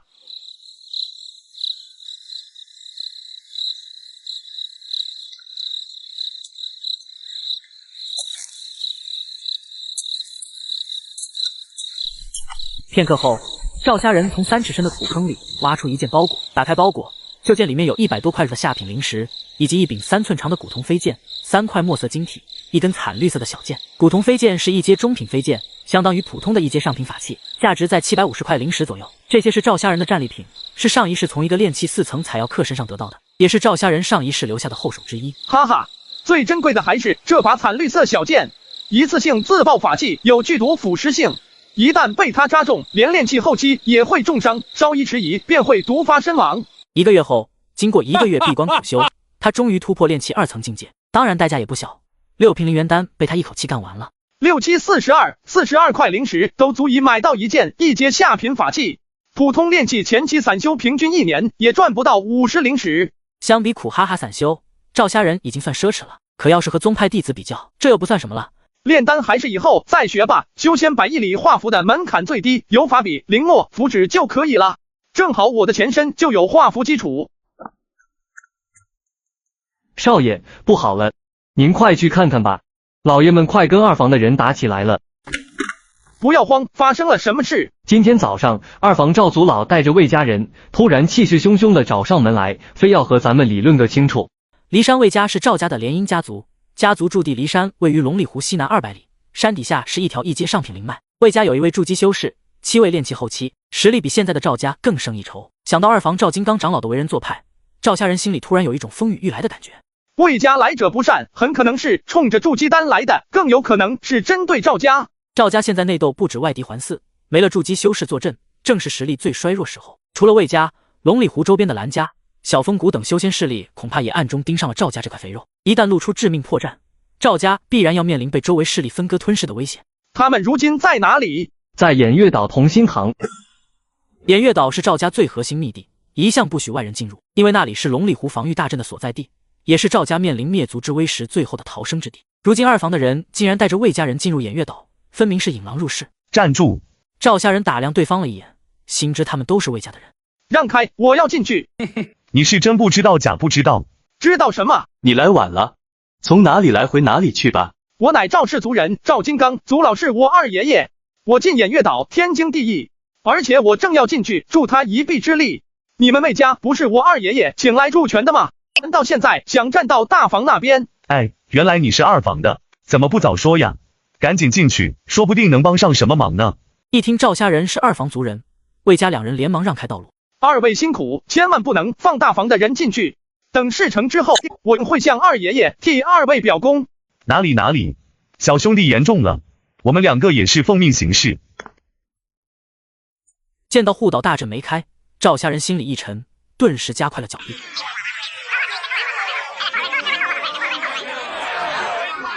大房的赵金鼎族老，炼气大圆满境界修为，实力异常强悍。早年曾以1敌2，连杀2位同境界的炼气后期散修。2房族老赵金刚表面上看是一个和善老者，实际上却是心黑手狠，城府深，早将2房打成铁板一块。魏家老祖魏成我怎么居然亲自来了？这下糟糕了。很显然，今天他们不达目的，绝不会善罢甘休，形势对大房极度不利。冲和，你是怎么进来的？先不说这个，现在情况怎么样了？2房又提什么要求了吗？2房不仅想要筑基丹，还要让我们交出库房、藏经楼和8间修炼室。好家伙，2房好大的胃口，也不怕撑坏了肚子。只是如今2房占尽上风，大房又有什么后手呢？对赵家2房水涨大权，赵家人并不太在意，反正都是他的血脉。不过他倒是对魏家极为警惕。赵家人并不怕魏家强攻龙里湖，只要有百年令在手，魏家绝不敢明着动手。但若是对方打算暗着来，有2房的内奸在，赵家可真就危险。骂战升级，什么黑料都往外爆，爬灰、中饱私囊、乱搞、以次充好、贪污、陷害等等一件件乱七八糟的糟践事，直让赵家人听得老脸发黑，怒气爆棚。子孙不争气呀！难怪这些年赵家的日子一年比一年难过，最近几年甚至连族人的灵凤都快发不出来了。有点奇怪，赵金鼎和赵金刚2位族老一向注重形象，不太应该当着后辈族人的面如此失态的破口对骂。他们好像在故意拖延时间。魏家筑基老祖魏成我咳嗽了一声，忽然站了出来。2大族老近乎同时止住怒骂，同时看向魏成我。魏成我见状满意的点点头。2位请听我一言，你们都是赵家子孙，大家血浓于水，本也无深仇大恨，不要为了区筑基丹而伤了和气。金鼎，你也是我看着长大的，我作为亲家和长辈说句公道话，你们大房这些年确实做得有些太过分。100多年来，赵家2房可曾得过1颗筑基丹？那是。听到反驳魏成我瞬间变脸，先是威压，然后禁锢了赵金鼎。所以呢，我认为这次的筑基丹轮也轮到2房了。正好金刚已经晋升炼气大圆满境界，把筑基丹交给他服用，一点也不浪费。此话一出，2房众人无不狂喜，反观大房个个异常沮丧。靠着自残，他挣脱了魏成我的束缚。这是我赵家的家事，为前辈如此越俎代庖，已经坏了修仙界的公道。哼，你竟然还知道公道二字？公道自在人心。魏老祖看不过你们大房，才出来说句公道话。他老人家说的对，这次就算轮也该轮到我们二房了。放肆！你赵金刚居然违背祖训，放外人进同心堂，你眼里还有祖宗吗？等你死了，又该如何向老祖宗交代？老祖宗在这看着呢，你们交代个屁！就你们这帮熊样，真是老鼠生崽子，一窝不如一窝。紫阳宗筑基修士，赵家族人在同心堂商量要事，却有3个人闯了进来。紫阳宗筑基修士，太好了，金福带人来救我们了。是啊，有金福在，我看那二房他们还怎么趾高气扬？大房这边，众人都露出兴奋之色，纷纷挺直了胸膛。他们苦等的援兵终于来了。反观二房众人却如丧考妣，但赵家人却发现赵金刚和魏成武十分镇定，没有丝毫慌张之色。赵金福天生金火木3灵根，灵根中金灵根足占70%比例，在赵家300年历史里可谓天赋第一。6年前，他成功拜入紫阳宗山门，年仅28岁就已经达到炼气7层境界。金福，你总算赶到了，这位前辈可是你请过来的。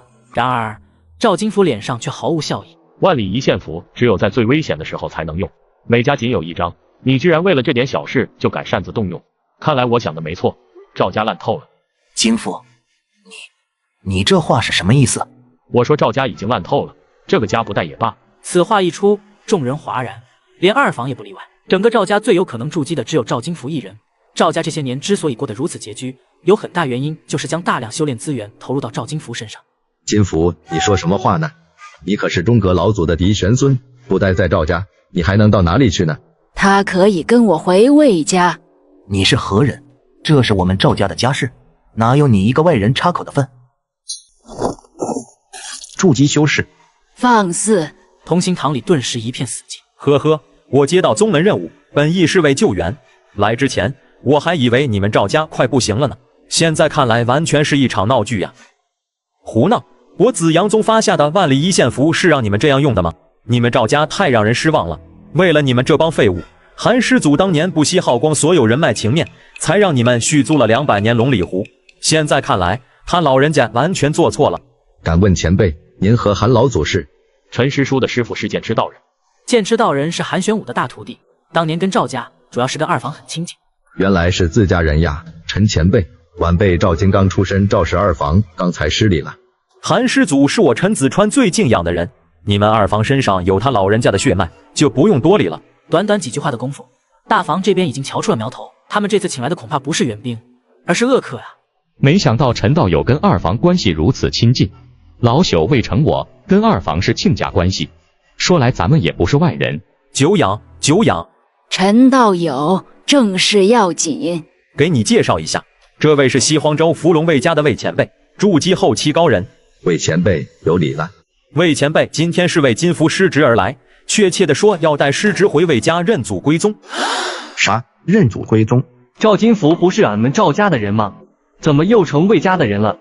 同心堂里的冲字被族人都听糊涂了，然而那些上年纪的如荆轲2字辈的，此时却全部变了脸色。这里涉及到赵家一件极私密的丑事，小辈们不知道，他们却一清二楚。话说当年赵中阁老祖有一位名叫赵长芷的孙女，极受老祖宗宠爱。然而当年他干出了一件令家族蒙羞的事情。赵长芷外出半年，回来后有人发现她竟然怀孕了。无论如何施压赵长子，他都不肯说出孩子的爹是谁。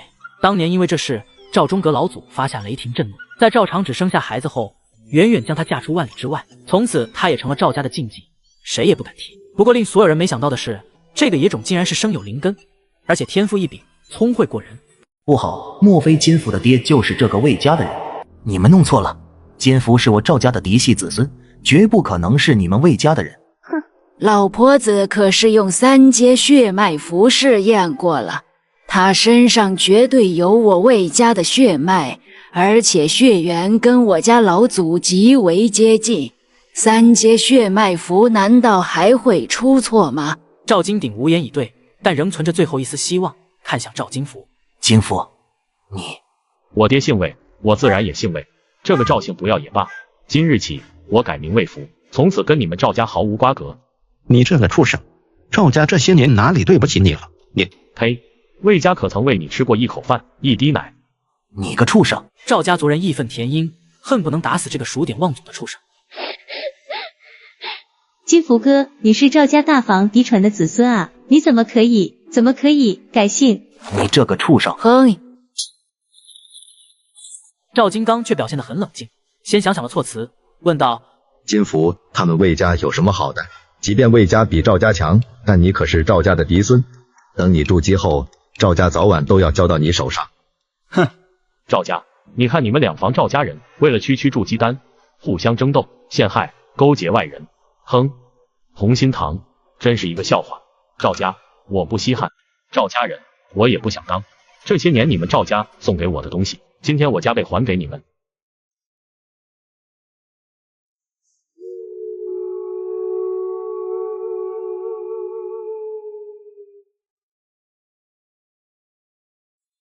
你们赵家烂透了，只有一个人勉强能看过眼。今日我便将东西交给他处理。说罢，将储物袋掷到赵虾人怀里，只因为全场只有赵虾人面色始终如一。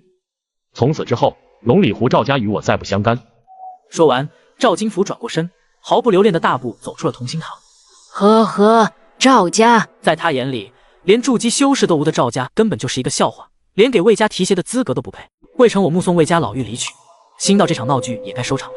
于是他给赵金刚使了一个眼色，赵金刚会意，微微点。只见他大步走到赵虾人面前，伸手喝道：拿来！这个小伙想要退出全力培养他28年的家族，为了心安，他决定对家族加倍补偿。找了一圈，他把补偿物资交给了一个16岁的小辈来分配。谁知道他刚离开，就有长老想要抢走物资。赵虾人退了一步，并没说话。呸！老东西，想抢储物袋，得先问问我们大房同不同意。金福是我们大房的人，储物袋也给了我们大房，东西自然由我们处理。重合，快过来，看好东西，别让人抢走了。赵家所有人都知道，这些年家族投入到赵金福身上的资源有多大，何况是翻倍。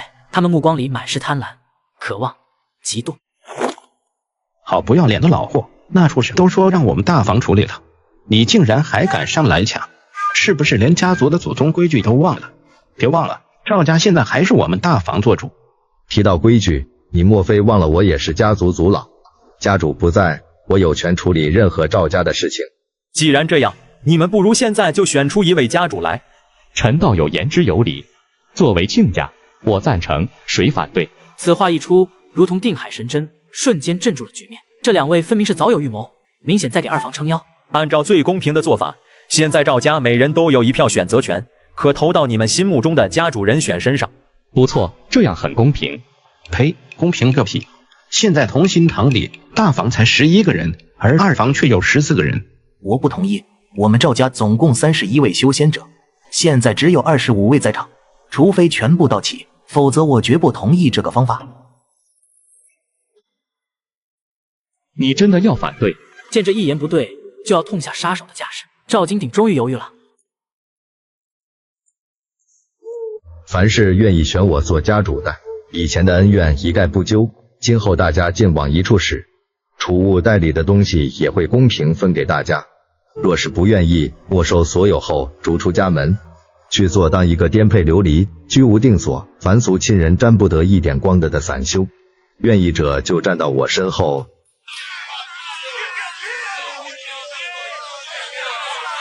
哎，没办法，谁让我有一大家子要养活呢？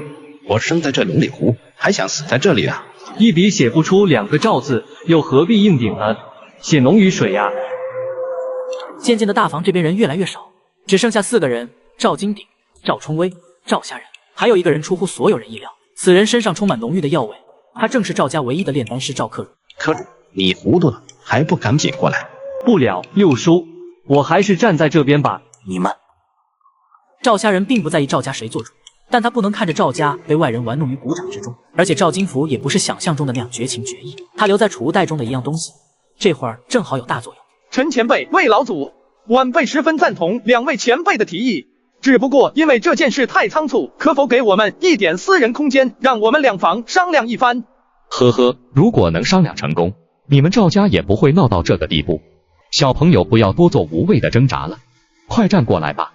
晚辈只要1刻钟时间，时间一到，无论结果如何，我都愿意交出储物袋。赵金甫虽然已经不认赵家，但他身上终究流着赵家的血。若是让他知道自己离开后，有人马上推翻了他的决定，我想他一定不会高兴。伏龙卫家想来也不会袖手旁观。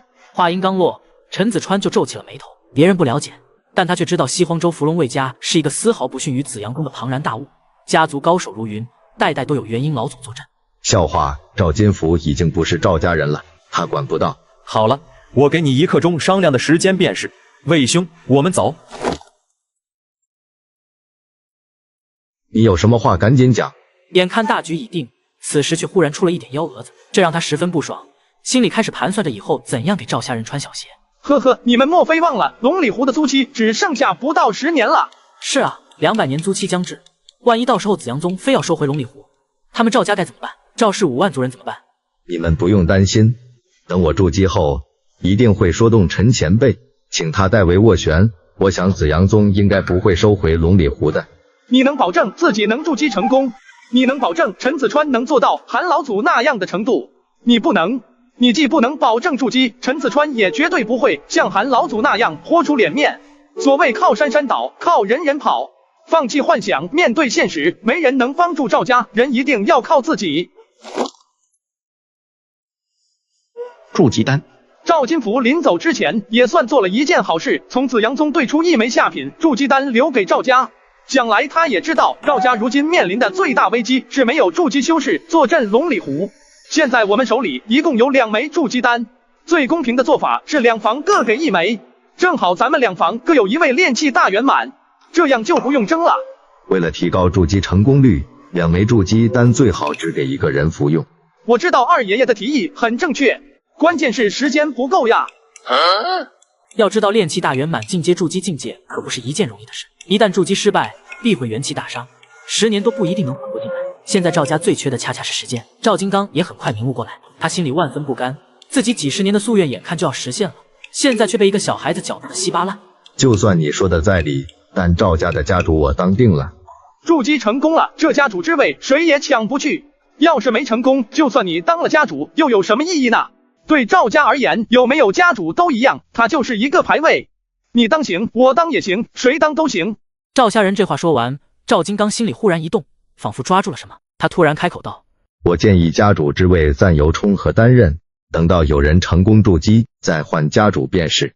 既然家主之位现在成了鸡肋，赵金刚索性一退到底，主动推赵冲和上去，这样既能名正言顺地瓜分储物袋中的东西，又让人占住家主的位子。反正赵冲和人小言轻，毫无威信就是一个摆设。此话一出，众人又是一片哗然。但很快，一些脑筋转得快的族人眼睛慢慢亮了起来。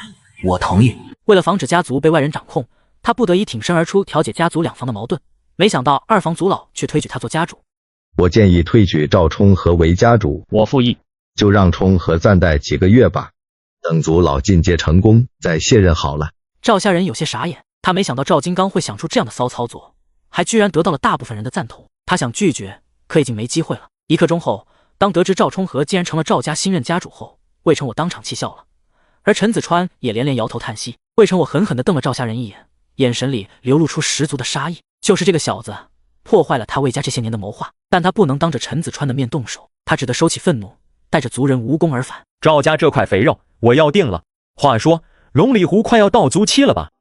要学制服，第一步就是要弄一些灵墨的原料。赵家人选了一个好日子，带着2个凡人仆从到龙里湖采集幽兰草。少爷，有鱼上钩了。赵家人仿佛没听到赵太的呼喊，此时他盘坐在船舱的凉席上，手里握着一卷古册，读得很入神。符箓不精气，书图像以通神者也。气通天真，独具其神，可为符。窍窍相通而灵光焕然，符成矣。赵家人视线久久留在这3句话上，心神陷入了沉思。仅仅这3句话就让他受益匪浅。这本《玉虚玄玄秘符经》是从赵金福留下的储物袋中找到的。他为什么要留下这本经书呢？是有意呢，还是有意？这本符经在任何宗派里都属于秘不示人、非真传不得授的宝经。赵家人有些看不懂赵金福，印象里那个自私自利的人影仿佛变得模糊起来。就在他思绪翻飞之时，船边水面忽然一阵翻涌。赵小七，你怎么又上来了？弄脏了船，你担待得起吗？小太哥，您别生气，下次俺一定注意。赵家人被2人对话惊醒，抬头看见赵小七，不由眼神一亮，小七，你过来。哎，少爷，您看这几株幽兰草可够年份？不错，都有上百年火候。小七，你干得很好，不愧是赵氏当代浪里白龙。哎呀，当不得少爷的夸奖，小七愧不敢当。赵家里像赵小七这样为修仙者服务的凡人有很多。少爷，您看这条赤鲤如何？还不到3尺长，年岁不够，放了吧。好吧，即便不到3尺长，那也是一条灵鱼呀，1斤肉能卖1颗灵石呢。赵太不知道什么是可持续性发展的道理，自然不明白赵家人当年定下这一规矩的缘由。少爷，你看这几根幽兰草够不够用？不够的话，我再下水一趟。不用了，这些足够用一段时间了。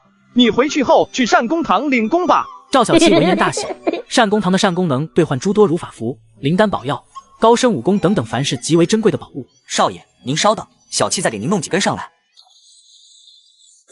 当上赵氏家主的赵家人没什么实权，家族事务他说不上话，但可以指定善功任务，拥有管理凡人亲族的权利。从当上家主的那天起，赵家人便尝试着逐步化解两房之间的隔阂与矛盾，而他做的第一件事就是提议补发族人最近2年的灵俸。赵氏两房都很赞同，再加上2位族老进入修炼室开始3个月的闭关调养，没了领头的人，两房的关系也变得缓和了许多。得想办法开源节流啊！两房关系紧张主要的原因还是家族太穷。赵家人不由想到天柱山阴面的那处灵药园，现在还不是时候，起码要等到晋升炼气中期，赵家人才会试着进入那里。对前世的深刻教训，他至今记忆犹新，万万不会轻视死亡宝地的危险。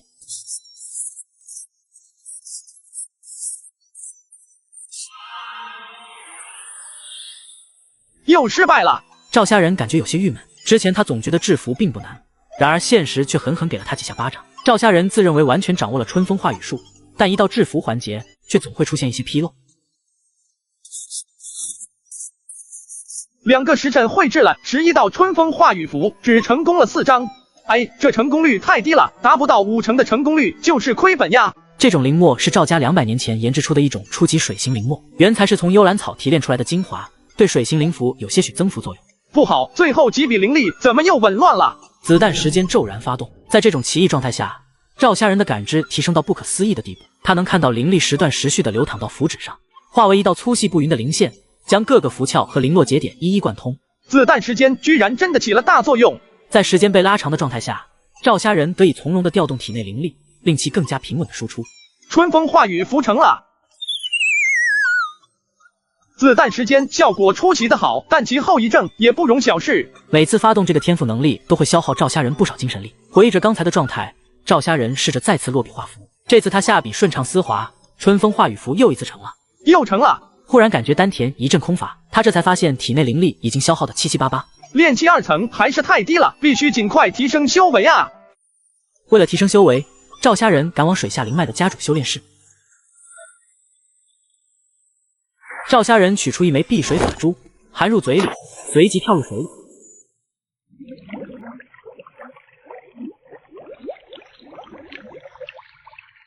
赵家人穿过一个气泡的光膜，落入水下灵脉之底。六爷爷，赵金鹏老脸有些挂不住，他平时最看不起赵家人，现在经常能进家主修炼室，还得感谢赵家人。转眼1个月过去了，赵家人的修炼之路也逐渐走上正轨。除了6个时辰修炼和2个时辰睡眠之外，每天处理完杂事，赵家人全部精力都投入到制服上。没办法，家主也要赚钱呐。有子弹时间辅助，赵家人的制服技艺迅速由熟练提升至娴熟，又从娴熟提升至精通，成功率从3成升提高到了9成。春风化雨符是一种常用于灌溉灵田的一阶法符，10张为1沓，1沓能卖3颗灵石，这样赵家人1年下来能赚170多颗下品灵石。现在春风化雨符的成功率已经达到10成了，应该可以尝试着化利润更大的隐身符了。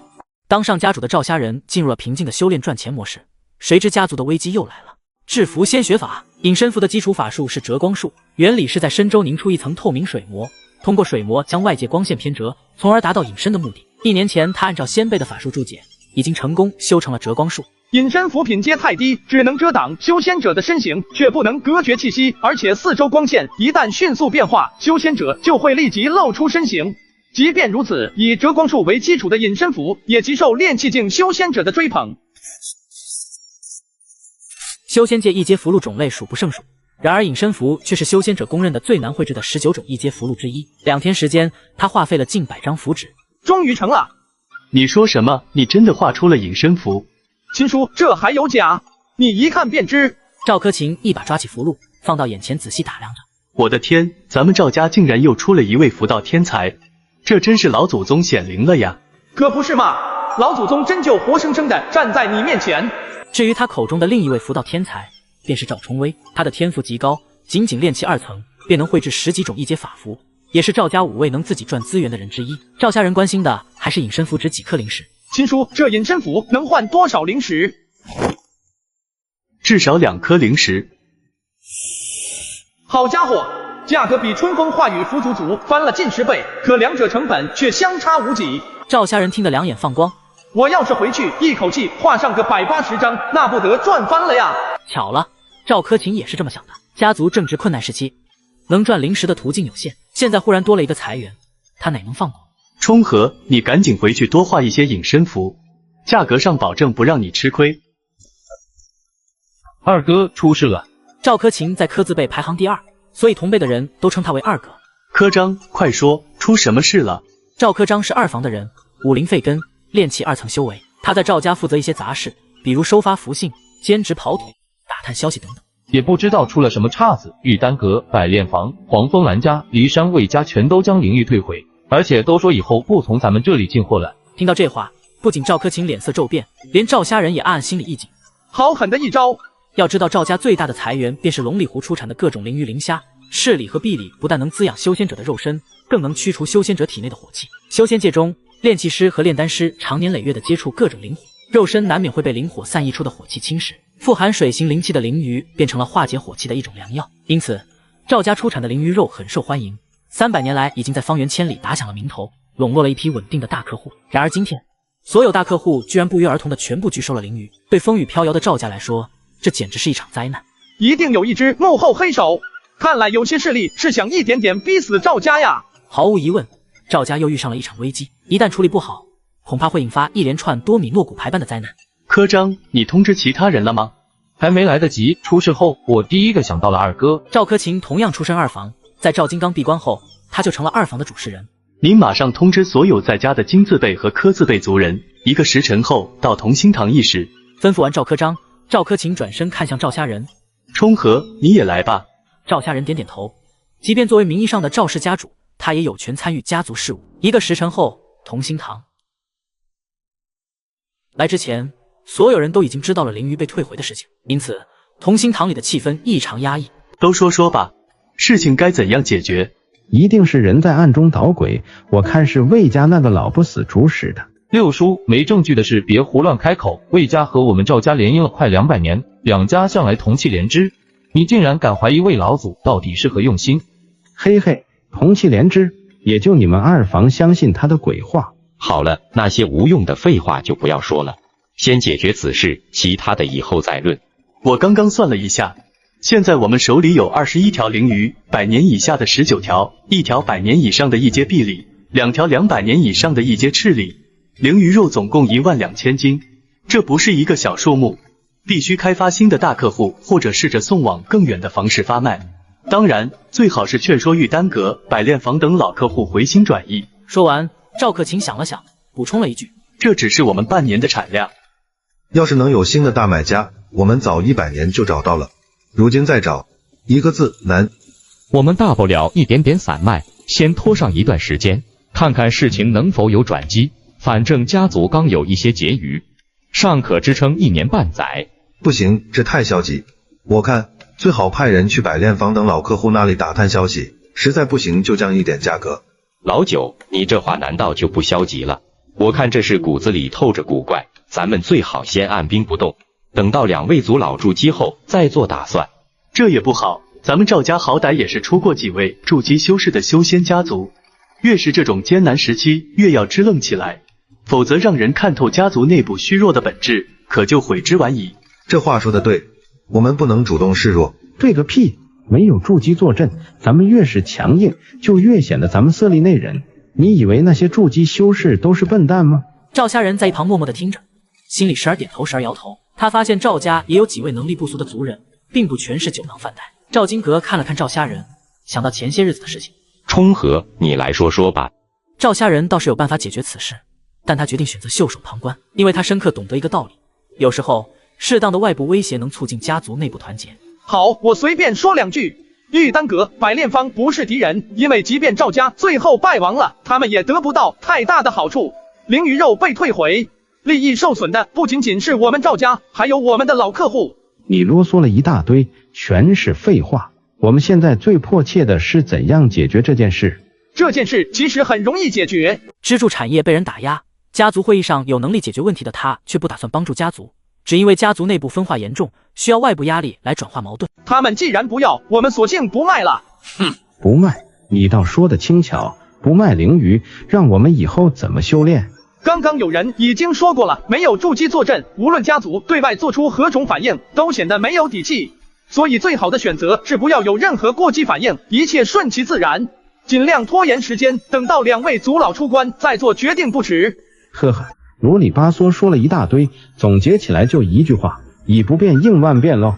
六爷说的不错，在他看来，灵鱼事件来的恰是时候。幕后黑手如此做法虽不说是愚蠢，但也高明不到哪里去。如果换作是他，会主动提高灵鱼收购价格，然后联合一众势力给赵家下一个超大订单。临近交货之时，再突然取消订单。那时候，为了捕获足够的灵鱼，消耗了大量灵石丹药的赵家，才真的是悔之晚矣，只得任人宰割。好了，也没人提出什么好的解决办法了，我来总结一下吧。我们还是多管齐下吧，金字辈的去各个势力游说，看看能否劝说其改变主意。几个科字辈的带着一批灵鱼去往附近几大房市发卖，一般灵石楼购买量有限，但能卖一点是一点。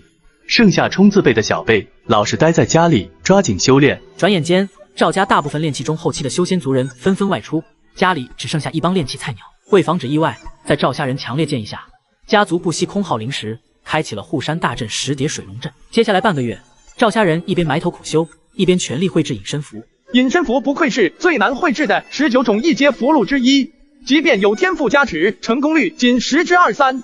不出意外，赵氏的劝说也以失败告终，而且散卖了半个月，也仅仅卖出2000斤左右的灵鱼。随着一位位赵氏修仙家失败而归，龙里湖的氛围也越来越压抑，甚至连凡人亲族也被波及到，很多凡俗族人感觉非常惊慌，仿佛天要塌了似的。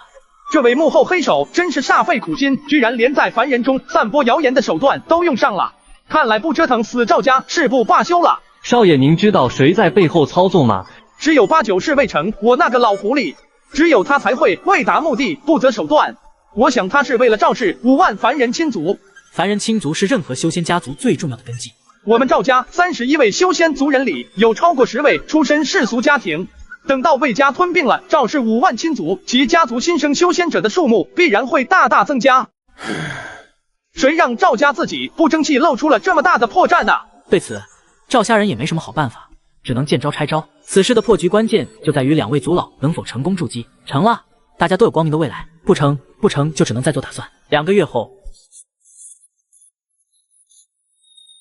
一旁的赵冲威看见赵家人又成功了，不由灰心丧气地扔下伏笔。冲和，隐身符怎么这么难呀？我今天都失败10多次了。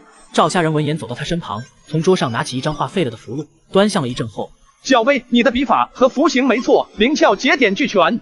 之所以屡屡失败，是因为符线间的灵力分布不均匀，导致节点贯通不畅。唉，我已经尽力控制了，但隐身符太复杂，我全部精力都用在它的符形与灵窍上，实在顾不上其他地方。不是谁都像你那样变态啊！赵家人哑然无语。这都怪我了，不用急，慢慢来。熟能生巧嘛，以你现在的进度，最多3个月就成了。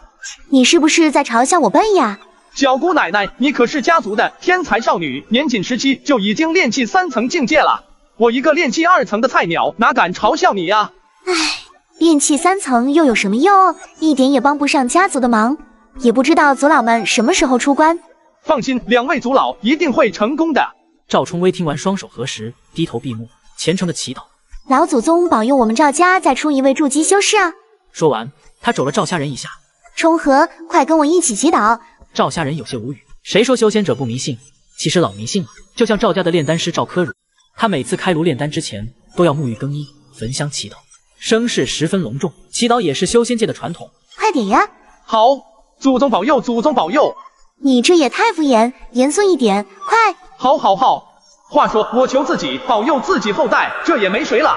事实证明，求老祖宗保佑一点毛用都没有。2天后，一道晴天霹雳般的坏消息让赵家慌了神。赵金刚族老筑基失败了。赵金刚不仅失败，甚至经脉多处断裂，境界到退回炼气9层初期。赵家开会决定对外封锁消息，对内尽量淡化失败色彩，全力安抚人心，严厉打击任何谣言。此后赵家人以家主身份预支了10年灵凤，并全兑换成辟谷丹和灵元丹，开始了漫长的闭关修炼。他要为退路做准备了。如果赵金鼎也失败了，赵家人就决定等他晋升炼气3层后，便提前进入天柱山。时间匆匆流逝，2年时间转瞬即逝。此时没人知道他已然成功晋升炼气3层。这是怎么回事？龙里湖上的船只竟然比2年前多了6成有余。当下赵家这种情况还能出现这样繁荣的景象，看来情况不妙啊！上岸后，赵家人又很快从族人口中得知了一个极坏的消息：1年前，赵金鼎族老筑基失败，修仙者晋升筑基的成功率确实低得吓人，我们赵家也真的倒霉透顶。2年未见，当赵家人再次看到赵柯晴时，发现他竟然苍老憔悴了许多，时不时咳嗽几下，就像受过重伤一样。见到赵家人忽然现身，赵柯晴仔细一打量，顿时面露喜色。哈哈，你居然已经炼气3层了，运气而已。这可不是什么运气，家族17位冲刺辈族人，只有你一个能耐得住寂寞闭关2年，天道酬勤，没什么好谦虚的。不说这个了，亲叔，龙里湖上为何忽然多了那么多捕鱼船？灵鱼难道找到新的销路了？哎，销路哪有那么容易找到？因为总是卖不出去，家族不得不主动降了3成价格。3成？这降的也太多了吧？不降就卖不出去，降了还能多赚点。你也知道龙里湖租期只剩6年了，走之前能捞一把是一把吧。赵柯晴对续租的事情几乎不抱什么希望了。虽然他听说赵金刚族老已经跟紫阳筑基陈子川搭上了线，只是他觉得这事怕是不怎么靠谱。赵家人一听这话，立刻醒悟过来，家族此举无疑是为撤离龙里湖提前做准备。只是撤离之后，赵家能搬到哪去呢？闭关2年晋升炼气3层的小伙出关后，才知道家族的族老筑基失败了。去善公堂舍取符纸，却发现管理善公堂的长辈也受伤了，苍老了很多。但最大的问题是家族驻地灵脉的租期快到了。像赵家这样的修仙家族，必须租借大型势力的灵脉，才可有一栖之地。如今紫阳宗不愿接纳我们，想要获得一个栖息之地，就必须做出更大的牺牲。对于赵家的困境，赵家人虽然有一些谋算，但也一时想不出一劳永逸的解决办法。亲叔，你脸色不太好，是不是受过伤？没什么，只不过一次外出时碰到了几只蠹虫。蠹虫即是指蠹修，在修仙界有一群人，或因资质，或因机缘，或因伤势，导致长生无望，前路断绝，自己修行不成，转而破坏他人修行，其卑劣之行径，比邪魔外道更卑劣，更堪称神憎鬼厌。这样自甘堕落的修仙者，被称为修仙界的蠹虫，好听一点就是蠹修。只是赵柯晴真是碰到了蠹修吗？赵家人心里很怀疑，他见对方不愿多说，便不再询问。亲叔，我想摄取一些符纸和符墨。好，没问题。你要尽可能的多绘制一些，家族这会儿正急需隐身符。虽然2年没动笔，居然毫无生疏感，第一次画符就轻松成功了。是因为磐石之手的缘故。磐石之手，你的双手稳如磐石。换个说法，是不是意味着双手动作一旦肌肉记忆化，就会永不衰退？从结果来看，应该是这个样子没错。难怪当初春风化雨符的成功率提升那么快，原来磐石之手也暗中起到了重要作用。稍后，赵家人重新收敛思绪，开始第2次绘制，这次差一点成功了。接着第3次成功，第4次失败。炼气3层的修为还是太低，也不知什么时候才能修炼到炼气大圆满。16张隐身符成功5张，成功率超过4成。对这一结果，赵家人还算满意。看来先辈说的一点没错，修为越高，制服就越容易。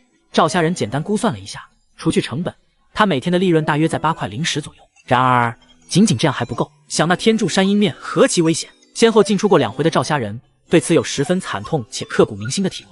这一次，他万万不会拿自己的性命开玩笑，即便不得不提前进入天柱山，他也要做好充足准备。冲和，我有一件好事要告诉你，你猜猜是什么呀？什么好事？冲霄哥邀请我们去栖霞峰观霞赏月，你说这是不是好事？冲和，你和小薇都已超过18岁，自然有资格参加栖霞会。我是咱们赵家的引领人，今年由我带着你们2个去登栖霞峰。我靠，他开口怎么是一股血液腐烂的臭味呀？赵家人感觉十分奇怪，这股臭味如此明显，为何赵冲霄和赵冲威2人表现得很自然，就像什么都没闻到一样。怎么，有哪里不对吗？没有什么不对，我就想问问，今年的七侠会还是在7月15举行吗？今年提前了，定在7月初1。哦，那岂不是只有3天了？你别忘了到时好好打扮一番，另外要多带一些隐身符，这东西抢手的很。知道了。你也打扮得漂漂亮亮的，最好在七侠会上找到一位如意郎君。哼，不跟你说了。七侠会可不仅是蓝卫、赵王等修仙家族年轻一辈的聚会，更有些类似相亲会的意味。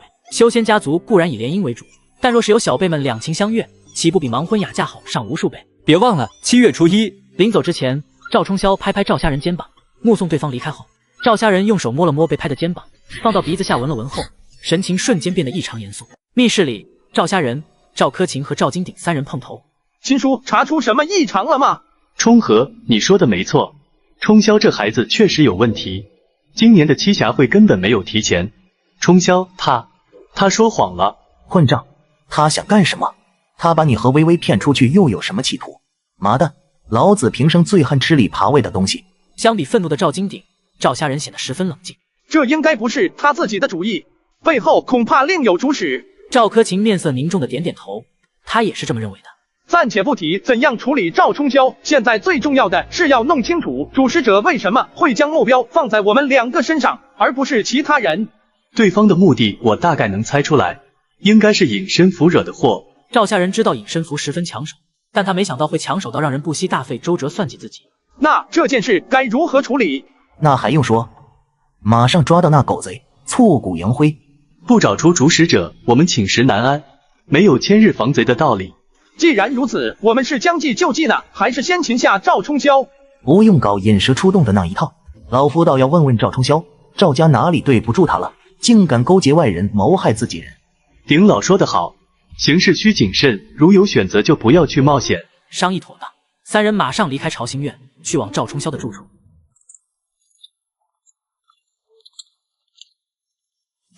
请书，二爷爷。赵金鼎一闪身，一掌拍在赵冲霄丹田处，雄厚的灵力汹涌而入，瞬间封死了对方的丹田气窍。二爷爷，您为什么要封住我的丹田？冲霄哪里做错了吗？哼，吃里扒外的狗东西，勾结外人，谋害亲族，这些罪名，你承不承认？勾结外人谋害亲族可是十恶不赦的大罪，一旦触犯此罪，最后被处死都是小事。二爷爷，您在说什么呀？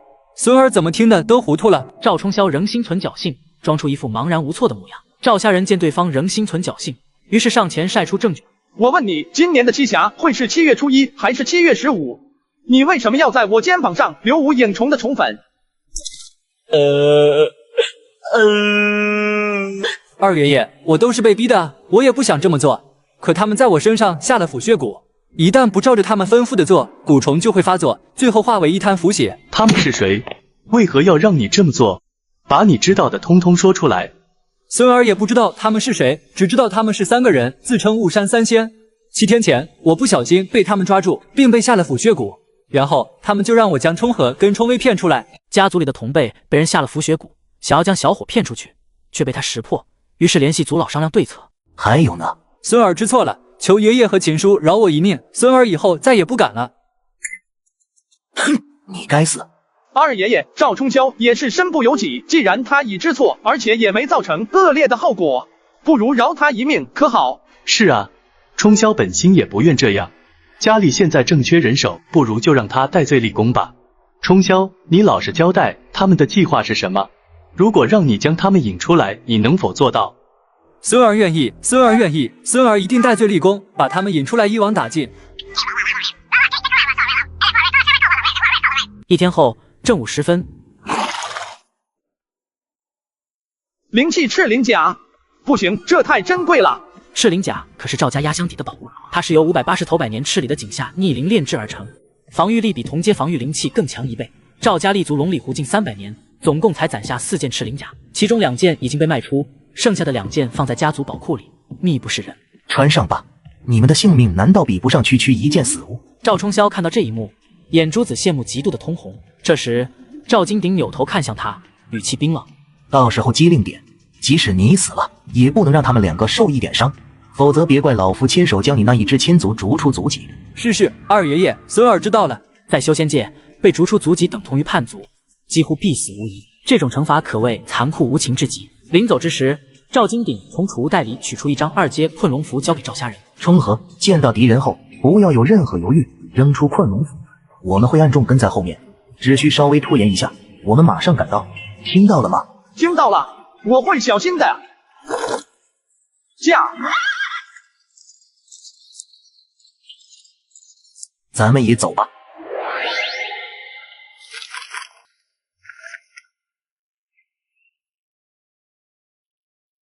此时赵家动了真怒，不仅一次性派出5位炼气后期，每人手里更是配备了2阶真符。要知道，即便是最低等的2阶真符，其威力也相当于筑基前期修士的全力一击，一张至少也要好几百颗灵石。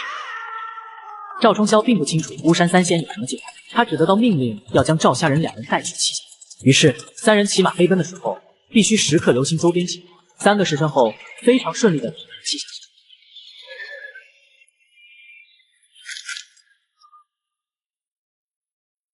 你有事？那个，见到巫山三仙后，能不能不要马上动手，先让我先说2句？可以，但要给我一个说服我的理由。冲河，咱们别理这个叛徒，说不定他打着什么坏主意呢。我身上被下了腐血蛊，我想试试能否先骗回解药。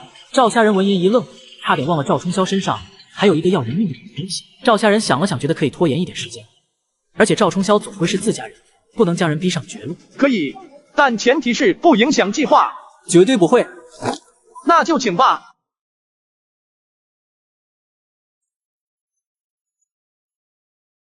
赵冲霄一见2人，身体猛地一颤，顿时僵在当场。赵虾仁眼角瞥见他的异样表现，心知对面2人无疑是巫山三仙中的2个，只是第3个人在哪儿呢？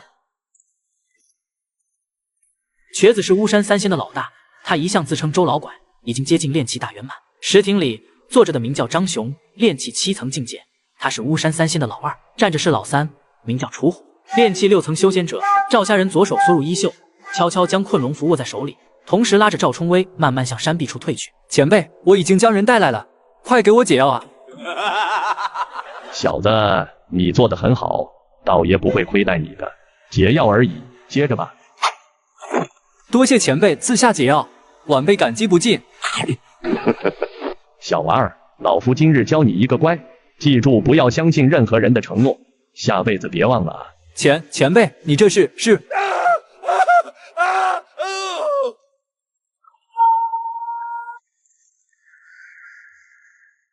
赵冲威从未见过如此血腥的一面，他胃部瞬间翻腾抽搐，身体一弓，忍不住张嘴呕吐起来。瘸子看到这一幕后，心里十分满意，在他看来，这一招杀鸡害猴用得恰到好处，等会儿说服2位宝贝时，大概会省下不少力气。你们2个最好乖乖的束手就擒，别让老夫动手，否则以后有你们的苦头吃。你们是什么人？哈哈，你问我们是什么人？老子是你以后的主人。且慢，我有话说。他想拖延一点时间，因为困龙符的范围却只有3丈，而巫山三仙并没有站在一块，死瘸子和其他2人相隔至少5、6丈远，这就有些难搞。等老夫给你们下完禁制，你有的是时间说。眼见死瘸子7进2丈之内，赵虾仁一咬牙，抖手激活了困龙。老大，请进。家族同辈招人暗算被下蛊，要求将小伙骗出去。小伙联系家族长辈，想要将计就计，把敌人一网打尽。见到敌人后，由于3者距离太远，他只能将其老大困住。该死！张雄怒骂过后，解下腰间一重带，撑开带口，向外倒出了几百只血纹，杀向赵虾仁和赵冲威2人。与此同时，老3楚虎从石亭中直跳出3丈远，一蹦一跳的扑向赵虾仁这边。赵虾仁将赵冲威拉到身后，并不理会那群血纹，他迅速掏出一张火球符，灌注灵力后，用力抛向天空。下一秒，7、8丈的高空上，一颗头颅大的橙红火球骤然爆炸散开，在昏黄的天色下显得异常显眼。与此同时，血纹杀到赵虾仁2人身边，正要狠狠叮咬，却齐齐撞上到一道厚重坚实的赤色光壁上。鬼老3楚虎见状，脸色大变，立即转换身形，合身撞上困龙符的金色光照上。几十年散修生涯，造就了楚虎极敏锐的危机意识。在见到赤光的那一刻，他下意识地预感到了某种危险，要糟，必须尽快逃走。只是在逃走之前，他要救老大出来。楚虎修炼几十年，肉身已经从黑浆进化成绿浆，不仅身体坚硬如铁，而且力大无穷。他这一撞，力道何止千斤。然而，2阶符箓哪里是一位炼气修仙者能轻易打破的？楚虎看到这一幕后，心急如焚，他全力运转丹田，将力身体仿佛炮弹一般飞起，凶猛地砸到金色光罩上。然而下一秒，楚虎口吐黑血，瞬间被弹飞出去，再次无功而返。楚虎面容越发狰狞，他擦去嘴边血，挣扎着从地上爬起来，就要第3次开始撞击。老三，别管老大了，风紧扯呼。张雄一眼认出了那小子身上居然穿着一件赤鳞甲，立即意识到他们兄弟钓鱼不成，反落入了陷阱里。二哥要走你自己走，我要救老大。妈的，练个粑粑的僵尸功，最后连脑子都练坏了。好，你不走，老子先溜了。说着，张雄身体团成一颗大肉球，迅速弹出石亭，向山下飞落而去。你们谁也跑不掉。赵家人看到这一幕后，心里放松下来。二爷爷，赵冲霄死了。赵冲霄虽说死有余辜，但他毕竟是大房的人，最后又死得这样凄惨。赵金鼎不忍之余，心里怒火腾的一下子燃烧起来。面对5位炼气后期，楚虎和张雄根本毫无反抗之力，很快便被一一擒下。周老拐就更是不用说了，堂堂炼气9层修仙者一招没出，就糊里糊涂的成了阶下之囚。估计他怎么也想不明白，自己的计划明明十分周密，为什么会如此轻易的被赵家识破？3日后，就在赵家人以为此事已经过去了时，族老赵金鼎却一脸兴奋的突然找上门来。客厅里2人坐定，不用赵家人开口，赵金鼎便迫不及待的取出一样东西，交到他手上。冲和，你看看这是什么？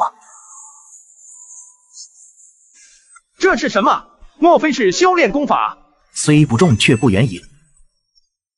这东西虽说不是修炼功法，但对符修而言，却跟功法差不多。这张丝绢上面记载了一种名为叠符术的符道炼法。叠符术？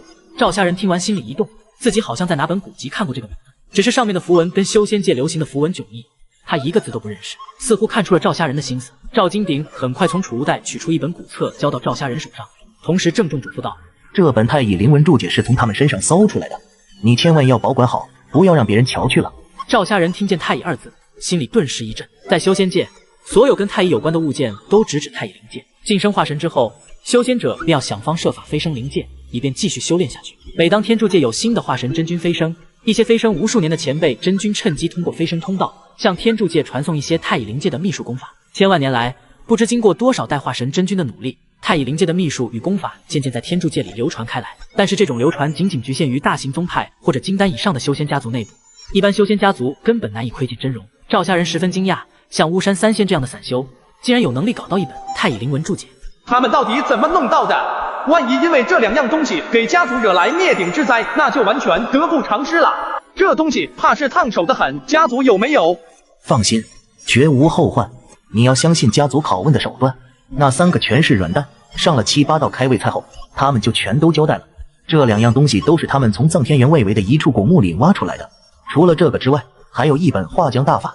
他们正是因为怎么都学不会叠符术，这才想着绑架你和冲威。赵家人听完心里有些哭笑不得，原来是巫山三仙太笨了，才想出这种鬼主意。可惜人算不如天算，3人到头来终究一场空，倒是便宜了赵家。从藏天原挖出来的古物，应该没有什么后患。藏天原原本是一处非常繁荣的修仙界，传说1万年前，有邪魔通过万灵血祭大阵撕开一道时空裂缝，招引来幽冥鬼界入侵天柱界。那一场大劫之后，天藏原完全化为一片废墟，因为那处时空裂缝并不能被完全封死，导致幽冥鬼界的名气不断渗入天柱界，使得天藏原最终沦为鬼物阴尸的乐园。送走赵金鼎后，赵家人摸了摸古册，忽然哑然失笑。他第一次觉得自己有些失算了。赵家300年来连续出了3位筑基修士，要说家族没攒下一点好东西，我不信。要是最后赵家不得不搬离龙里湖，赵家人相信家族呱呱家底，狠下心再买一颗筑基丹也不难。赵家人拿起古册和丝绢，迫不及待地走进静室，开始全身心投入到学习中去。抓捕了巫山三仙，家族将从他们身上搜出的上界秘术叠符术交给赵家人研习。赵家人欣喜地开始了闭关。1年后，洞天城，这是一个天柱山脚下的大城。由于天柱山有诸多修仙前辈作画，陆续有人在天柱山找到仙人洞府，慢慢的寻找仙人洞府的人集结于此，便形成了此城。哈哈，1年的心血没白费，叠符术终于成了，足足叠加了9次，精气神都耗尽了。这叠符术真不是人能学会的东西，幸好有子弹时间和磐石之手，难怪巫山三仙怎么也学不会。要是能学会，那才真的见鬼了。叔爷，这是您要的东西。小周天符盘原来是这副模样，真是百闻不如一见。这是符修专门用于战斗的一种特殊工具，它能使符箓处于激发与未激发之间，用的时候只需心念闪动，便可瞬间激发符盘上的符箓。这个符盘最多可同时发动9981张符箓，可谓恐怖之极。就是太费钱了，一颗下品灵石只能维持1天时间。有了小周天符盘，赵家人进入死亡宝地前的准备工作算是完成了大半。他现在只剩下2件事情，不，也许是1件事情，那就是画符赚灵石。接下来的时间里，赵家人除了日常修炼与睡眠之外，剩下大部分时间在疯狂的画符。3个月后，查看状态。姓名赵冲和，赵虾仁，寿元20美97，境界炼气3层，职业1阶符师，体质4灵根黄级，初级自愈凡级，天赋灵秀黄级，子弹时间黄级，磐石之手凡级，技能功法玄灵功小成，法术春风化雨术大成，滴水剑大成，折光术小成，水旋盾小成，轻身术。制服春风化雨符大成，物件符炉火纯青，隐身符小成，红雨符小成，水疗符大成。武功云龙9变前无古人，春雨剑法前无古人。赵家人花了1个月时间将前世的轻功重新捡起来，顺便自创了一套先天剑法春雨剑，用灵力驱使前世的功法威力更强。什么事？叔爷，家族来人了，正在客厅等着您呢。知道了，我马上就来。片刻后，赵家人现身客厅，一眼看见了坐在红椅上的赵柯晴。亲叔，你怎么来洞天城了？莫非有事？我这次来确实有一件要紧事要办。什么事？我这次来是要把这间铺子和铺子里的东西整体堆出去。家族难道已经窘迫到这种程度了？这间铺子就算全部堆出去，也卖不了几千灵石吧？这我知道，只是眼下家族确实非常困难。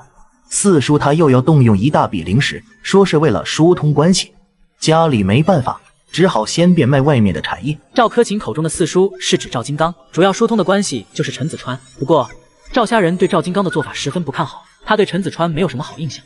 此事到最后很有可能是竹篮打水一场空，但赵金刚就跟吃了迷魂药似的，一个劲的往陈子川那里送各种宝物。赵家人只能换来赵用武和赵晓东叔侄，吩咐他们2个听从赵柯晴的指示。3天后，就在赵柯晴为变卖铺子到处寻找合适买家的时候，一身采药客打扮的赵家人悄悄离开了洞天城。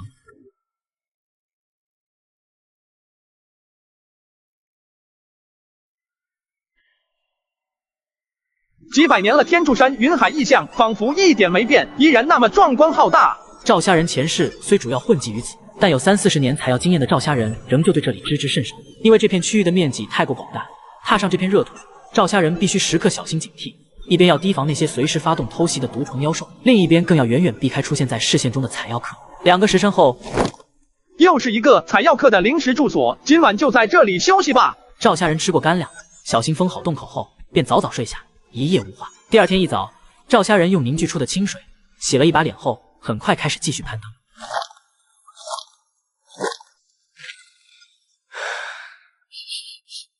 赵家人猛地仰头，2眼看向东侧山壁上方，一株1尺高、盘子大小的灵芝赫然背阴立，一眼看去十分显眼。赵家人瞅了瞅了灵芝，下一秒竟仿佛没看到似的，脚下突然一蹬地面，身体急射而出。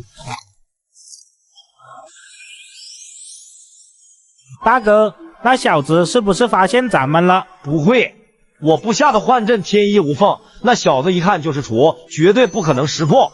大哥，咱们已经在这里窝了7、8天了，能不能重新换一个地方？这里鸟毛都不见一根，偏僻得很。说的有道理，咱们这就走。哪里来的棒槌？学什么不好，偏学那些尖种钓鱼，也不问问自己，你有那技术吗？赵家人平生最瞧不上这种没脑子的钓鱼佬。你隐藏了身形，好歹也把气味处理一下。好家伙，体臭都迎风飘出30丈外了。试问有哪个傻蛋闻不着？2天后，赵家人跋涉近千里，终于抵达天柱山阴阳交接的地方。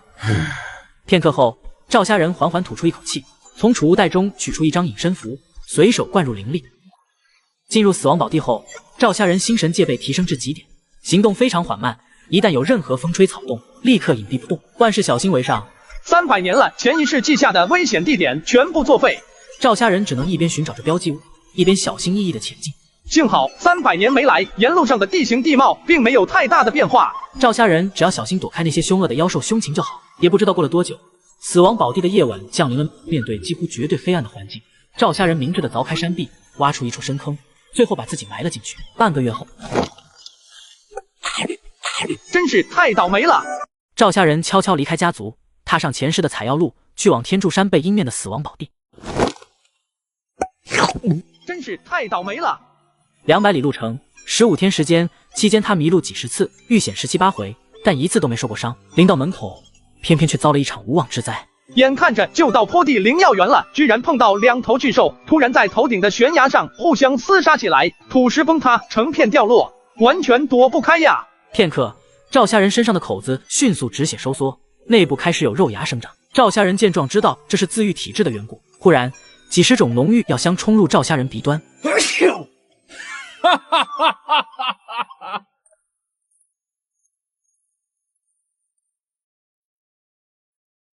化龙果、结合翠叶、穷神花、九曲参、炼神草。赵家人上一世栽下这些罕见灵药的种子，赫然已经生长成型。能让这些成长条件苛刻的灵药发芽生长，必须归功于药泥的神奇功效。为了这半亩药田，我当年挖遍坡地，将收集好的药泥全投到这片土地上。现在看来，效果拔群。除了这些灵药，药田的另一半栽种着紫气枝、血剑草、燕龙果等坡地原有灵药，它们是赵家人一株一株移栽过来的。当年移栽的时候，至少都有几百年药龄。300年过去了，除了少数灵药成熟后枯萎，其他大部分灵药仍然生长得好好的。一眼扫过去，药田里500年以上的赤火枝竟然多达3株。赵家人视线不由自主地投向药田中央。白玉碧血，变异麒麟枝。赵家人万万没想到，区灵药田竟然可以孕育出这种世间罕见的灵植。变异麒麟枝又称辟邪宝树，千万麒麟枝难出其一，可谓世间罕有。它是修仙界极少数无饰品级，即使对化神真君也能作用的奇珍异宝。哈哈，碧血宝树产出的碧血灵液，无论是化神真君还是炼气菜鸟，都能纯化修仙者的神魂，这就厉害了。修仙界类似的宝物起步价至少20万灵石，当年赵家人拍下龙里湖100年，加起来才26万灵石，这点灵石也就能买下一滴碧血罢了。7尺3寸，可惜不到9尺啊。8尺为灵，9尺化宝。碧血宝树只有超过9尺才有资格成为宝树，因为只有9尺以上的碧血宝树才能对化神真君起到显著作用。8尺以上的辟邪宝树能让无数元婴老祖趋之若鹜，对赵家来说是破家灭族的祸患。7尺宝树对应着金丹级别，勉强是赵家能承受的极限。这时，赵家人突然目光一闪，视线看向宝树下的土壤，只见在树根附近3尺范围内覆盖着一层薄薄的沙粒大小的黑色颗粒，这片黑沙明显跟周围药土有很大差异。这是既为4星4射，却带着一点涩味，难道味道、口感全对，是灵壤无疑了。赵家人疼的一下子站起来，迅速环顾四周，有灵壤的地方必定有灵丘哦，因为灵壤是灵丘的排泄物。赵家人很快发现了端倪，仔细看去，可以发现从碧血宝树树根开始，有一条细细的黑色沙路，一直延伸到山体，最后没入一堆碎石中。赵家人几步走过去，弯腰仔细观察着这堆碎石，忽然他感觉哪里有些不对，好像这边的灵气比药田更要浓郁一点。想到灵丘非灵不居，石气化壤的特点，赵家人心里忽然砰砰乱跳起来，忍不住生出一个大胆的想法。这堆碎石后面恐怕藏着一条灵脉。有传言声称，天柱山内部藏有此界唯一的一条5级灵脉，只不过这条5级灵脉在不知多少万年前就被某位绝世大能给禁锢了。更有人言之凿凿地说，天柱山其他灵脉只是这条5级灵脉的延伸分支。赵家人知道此传言并非空穴来风，如果没有足够的灵力支撑，天柱山3重云海之上的上古禁制怎么可能从上古一直坚持到今天，仍然不崩溃？赵家人现在陷入了甜蜜的烦恼中，他一时不知道该如何选择，是先挖掘灵脉呢，还是先采摘灵药？想了想，他转身返回药田，反正灵脉又跑不了，倒不如先采灵药，入袋为安为妙。半天后，赵家人非常小心地将最后一株赤火枝放入储物袋里，接着他又取出早已备好的灵药种子，仔细撒到要填空出来的地方，最后用土埋合。做完这些事后，赵家人忽然发现自己又遇上了一个棘手的问题。那株碧血宝树怎么办？他的储物袋空间有限，根本带不走它。杀鸡取卵，这种蠢事赵家人绝不会做。碧血宝树只要活着，就会有源源不断的碧血产出，细水长流才是王道呀。赵家人考虑了一会儿，决定先不动它，也暂时熄灭了抽取碧血的心思。抽取碧血必然会极大影响宝树的生长。此时赵家人心里已然生出更大的野心，若是等到下一世，想到美妙的未来，赵家人忍不住笑起来。休息了片刻，赵家人从储物袋中取出一柄鹤嘴镐，缓步走到山壁碎石堆前。随着一阵阵挖掘敲击声，赵家人开始了赵家人现在要做的便是开凿出一条通向灵脉之道。灵脉必然隐藏于山体内部。赵家人现在要做的便是开凿出一条通向灵脉。山壁内部竟然也长有粗大的树根，看上去是那株庞大到不可思议的神秘巨树的残留根茎，并且看树根走向，它似乎向着灵脉生长过去。为了验证这个想法，赵家人主动沿着树根的山体内部。2天之后，站在隧道尽头，赵家人可以感觉到四周灵气浓度有了微小的提升。事实证明，他猜想的一点没错。随着挖掘逐渐深入，赵家人苦恼地发现，山体里的树根竟然变得密集起来，时常阻止挖掘。尽管如此，赵家人也小心避开树根，因为这里的树根不仅看上去坡地上的更新鲜，更易泛出一丝生机，这让赵家人一脸惊喜。上一个他曾经有过的某种浮现心1个月后，经过1个月的不断挖掘，通道长度已经超过了100丈，但仍然不见灵脉的踪迹，只是灵气浓度有了显著提升，几乎比得上龙里湖灵脉核心的灵气浓度。种种迹象表明，这条灵脉的品阶要比龙里湖灵脉更高，甚至是一条2阶灵脉也说不定。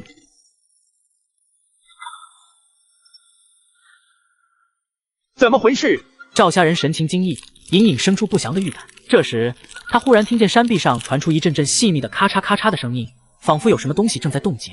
转瞬间，赵家人感觉外界气温骤降，紧接着就瞧见山壁上有冰霜迅速凝结而出。不好！赵家人发现坡地灵药园旁的山壁后可能藏着一条灵脉，想挖一条通向灵脉的山洞。正在快乐的挖山洞时，突然天线一起，气温骤然下降。不好，今年的寒潮提前了。随着气温降至冰点，周围雾气浓度骤减。赵家人突然发现视野从未如此清晰，可他情愿这一切没发生。就在赵家人想躲进洞穴里时，生存在这片区域的妖兽凶禽也感应到即将来临的寒潮。出大问题了，真是出大问题了！天柱山阳面，无数采药客看着天上飘下的雪花，俱都脸色大变，心神俱震。天柱山寒潮不会无缘无故的提前，而且提前了3个月，它必然是一种异兆。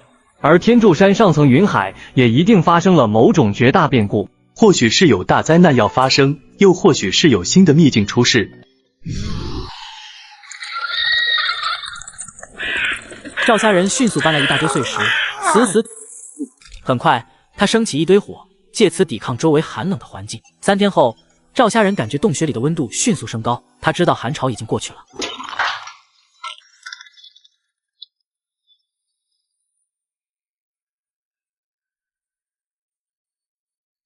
糟糕，要死了！这巨猿神力无双，是筑基战力级别的凶猿。但随着凶猿巨象般的壮硕身躯迅速浮现，赵家人反倒是松了口气。只要没立即发动攻击就好。现在看来，凶猿并没有杀意。不对，为什么感觉这头凶猿眼神里充满了恐惧呢？就仿佛害怕我似的。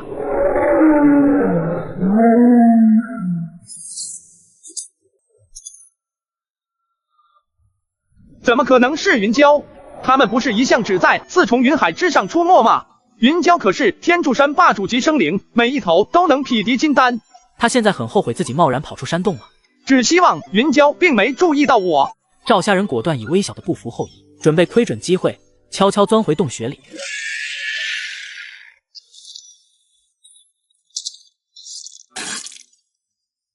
金丹级数的云蛟竟然如此恐怖，仅仅一道余波便让我身受如此重伤。面临这样的绝境，赵家人反倒冷静下来，大不了一死，反正还有下一世。这是有人对云蛟出手了。他顾不上看清来人模样，脚下一蹬地面，箭似的射入洞穴里。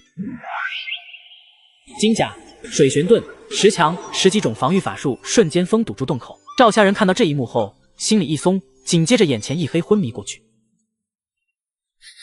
这是什么香味？你醒了。救命之恩，没齿难忘。晚辈赵家人，敢问前辈高姓大名？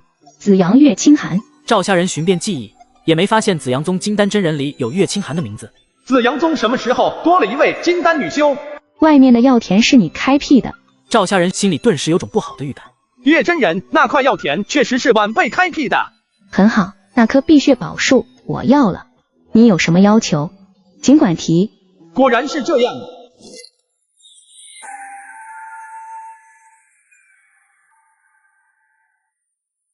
这是云蛟脖梗上居然套了一枚锁龙环，他是被岳清寒揍了一顿给收服了吗？赵家人仅瞧了一眼，便不敢再多看，他很怕这头云蛟迁怒到自己身上。真人若是喜欢，尽管拿去，区区外物哪及得上救命大恩？我向来不欠人因果。岳清寒已达剑心通明之境，对新剑流的剑修而言，因果便是尘埃，只有剑不染尘，方能斩断万古。我这人很贪心，想要的东西太多了，但一时又不知道真正想要什么。真人若不喜欠人因果，那就随便赏下几样宝物，只要真人觉得两不相欠便好。你很坦诚，这种心性非常适合当一名剑修，以后不若转修剑道。赵虾仁听完愣住了，这是想收我为徒的意思吗？但在看清对方神情后，赵虾仁立刻掐灭了这个念头。晚辈也喜剑，但没打算做一名剑修，可惜了。岳清寒说完，解下裙边玉剑挂坠，交到赵虾仁手里。我身上没有适合的宝物，这枚玉剑算是一件信物。你以后想到真正要什么了，便可拿着它到紫阳宗寻我。多谢真人赐下信物，晚辈记下了。岳清寒很快将碧血宝树连土带树一块挖走。你的这片灵地很罕见，小心不要暴露出去。另外，这天柱山已成是非之地，很快就有更多各派金丹赶来这里，说不得还要乱上一阵。你且跟我出去吧。真人好意，晚辈心领了，但晚辈尚有未尽事宜，并不打算现在出去。寒潮一来，天柱难登，若是现在出去了，最少也要半年才能重新进山。他在赌天柱山广袤无垠，没人能发现这里，因为坡地真的极其隐蔽，否则不会几百年都没人找到这里。既然如此，你好自为之吧。临去前，他忽然抛出一物。既然你也喜剑，以后不妨多揣摩揣摩此物。赵虾仁接过飞来的物件，看清是一枚明珠，明珠内部有一道持剑人影闪现，表面透出丝丝剑意精神。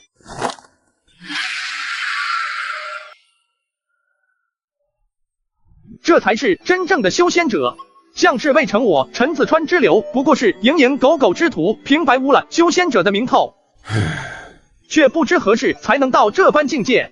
沉默半晌，他忽地长叹一声，叹声未绝，又是哈哈大笑。赵虾仁发现一是山龙钻出的洞穴，于是决定进去探探。他全副武装，右手托着小周天符盘，左手握着一根惨绿小剑，面前飘着3面水玄盾，身上还罩着2重金光甲。神秘树根就是指示牌，它不仅沿着隧道生长，而且方向也跟灵脉走向一致。大约走了3、4里路，赵虾仁只觉眼前豁然开朗，一处地下石窟突兀地出现在他面前。这处石窟占地面积几十亩，内部灵气浓度之高，我平生未见。可以肯定，这种灵气浓度与2阶灵脉的灵效相比，也毫不逊色。石窟里无数树根倒垂下来，树根末端扎入石窟中央一尊盘卧的庞大蛇形生物体内。再看到它的第一眼，赵虾仁已经100%确定这尊巨物是山龙无疑了。即便这条山龙已经死去无数年，但高等龙属生灵独有的天然威压始终没有散去。像山龙这种受天地垂青的强大生灵，竟然也渡不过化龙之劫。万兽犹不死，百劫化真龙。望着已然化作土石的山龙一退，赵虾仁神情满是遗憾。你是死在哪一劫呢？山中无丽日，寒尽不知年。地龙洞中盘膝而坐的赵虾仁忽然睁开眼睛。入宝山空手而归是一个怎样的感觉？现在真的感受到了。明明山龙洞里灵气十分浓郁，可为什么啊？为什么全是土形灵气？眼神里满是郁闷。一个人独处久了，难免会控制不住情绪。等到情绪发泄的差不多了，赵虾仁才收起整刀，将劈砍下来的遗骸碎骨聚拢到一堆，接着捧到不远处石缸里。虽然这头山龙的遗骸已经化作土石，流失了绝大部分灵性精华，但这些土石依然可以当作药土使用。尽管比药泥差了几筹，但也堪比灵壤。天柱山的这条灵脉明显是土形灵脉，对于修炼水行功法的赵虾仁来说，吸引力就没那么大。这灵脉等以后再来开发吧。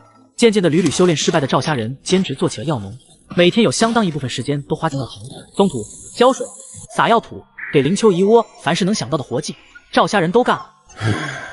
算算日子，距离化洞开山已经不远了。半个月后，看着雾气里最后一点冰屑悄然溶解，赵虾仁脸上终于露出了笑容。反身将山壁上的洞穴用碎石封堵好后，赵虾仁便立刻踏上了出山之路。20天后，当换上日常装扮的赵虾仁再次出现在洞天城，他正想暂时找地方住下，却不妨一个邋里邋遢的人影猛地冲上前来。叔爷，您可算回来了，我都快吓死了，感谢老祖宗保佑。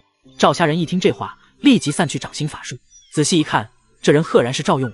用武，我不过是出去一趟而已，你现在怎么成这样了？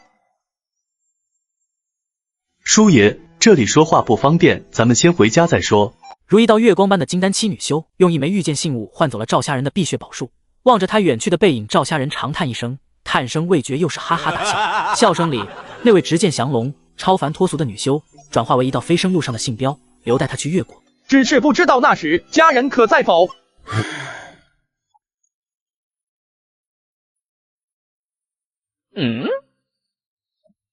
这是半截龙爪。不用多说，这东西是那只倒霉的云蛟留下的。赵虾人提着纸爪，环顾四周，这时他才留意到云蛟还真留下了不少好东西。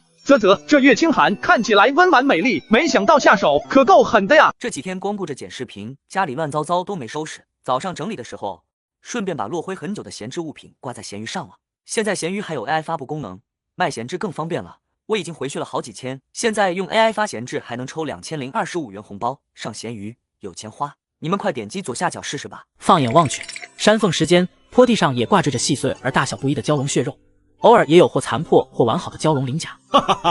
要知道，蛟龙作为最顶级的真龙种之一，它全身上下都是宝，连龙粪都能用来威慑下等妖兽。一只金丹级蛟龙身上掉落的血肉鳞甲，其价值之高可想而知。赵虾人忙活了大半天，才将坡地及周边山壁打扫干净。因为没有合适的容器，他索性用石头削出2个大缸，用来分开盛放蛟龙真血和碎肉鳞甲。只剩下4尺长的蛟爪勉强可放入储物袋里。将2个大缸搬入洞穴藏好后，赵虾人按下的伤势终于再次发作。他脸色一变，勉强封死洞穴入口后，立即服下一颗疗养丹药，随即盘膝而坐，运转灵力，开始一点点修复体内腐脏的裂缝。时光荏苒，转眼间1个月过去了。此时的天柱山一天比一天寒冷，寒潮屡屡爆发，让无数采药人叫苦不迭，只得提前下山等待来年化冻。与1、2层云海的冷清不同，从3重云海往上的区域却是十分热闹。不时可见一位位金丹真人或驾驭法宝，或乘坐御兽，或者干脆乘坐云舟抵达天柱山。对于外界的纷纷扰扰，赵虾人一概不知，也不愿理会。自从20天前府中伤势完全恢复，赵虾人就将大半精力投入到开凿通道。大半个月下来，通道又延长了1倍多，而周围灵气浓度也以惊人的速度提升，已经大大超过了龙里湖灵脉的最高水平，又过了大约2个时辰。赵虾人一镐头砸到石地上，突然感觉手上一轻，哈哈，终于打通了！看着眼前漆黑未知的洞穴，赵虾人取下照明光球，扔进洞穴里面。这是看到这种异象，赵虾人慢慢皱起眉头，心里忽然浮现一则在洞天城流传的秘闻：灵丘有王，即名山龙，大者如山岳，元婴不可击，万兽犹不死，百劫化真龙。莫非这隧道是山龙钻出来的？从天柱山下来的赵虾人算是满载而归，他正想着找个地方住下时，却被一个邋里邋遢的人拦了下来。用武，叔爷，这里说话不方便，咱们先回家再说。7天后，洞天外城一座租住的院子，静室里，哈哈，终于突破4层了！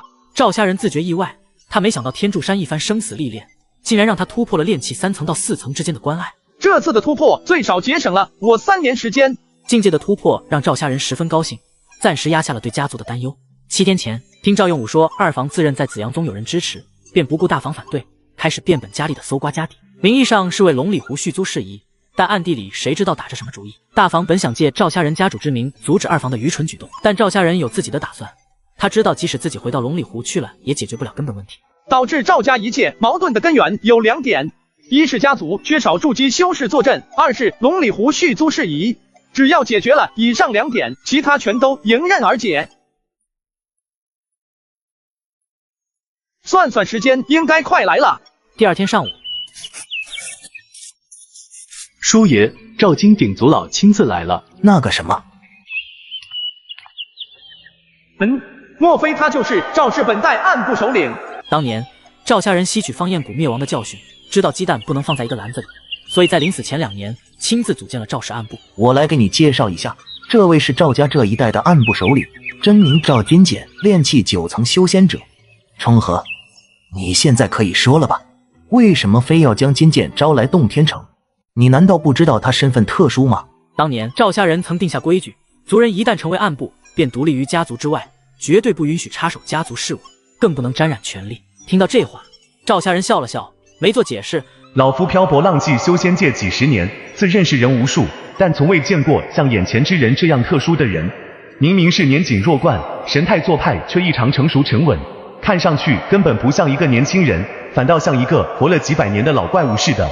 奇怪，真是奇怪，莫非被人夺舍了？赤火之。听到赤火之3个字，赵金简脑子一懵，瞬间将刚才的疑惑抛之脑后。没错，是赤火之。本以为家族招他过来是做脏事的，现在看来他完全猜错了。他拿出赤火之是要干什么？老夫明白了，我能筑基了。老夫居然能有这一天！要知道赵家是什么底色，他可是一清二楚。原本以为老夫今生只能止步于炼气大圆满，可老祖宗显灵了呀，竟然送给我这样大的惊喜！冲河，这东西你是如何得到的？可能是上天眷顾吧，让我在天柱山侥幸找到了几样灵药，赤火之算是其中之一。赵金鼎闻言马上听懂了赵虾人言语间未尽之意。难道你还有媲美赤火之的灵药？400年份的炼神草，700年的焰龙果，1000年黄金根，这些灵药每一种都价值不菲，尤其是1000年黄金根，更是3阶灵丹黄金丹的主药。3阶黄金丹是金丹真人用来紧急恢复法力的一种珍贵丹药，一颗就能瞬间补足金丹真人3成法力。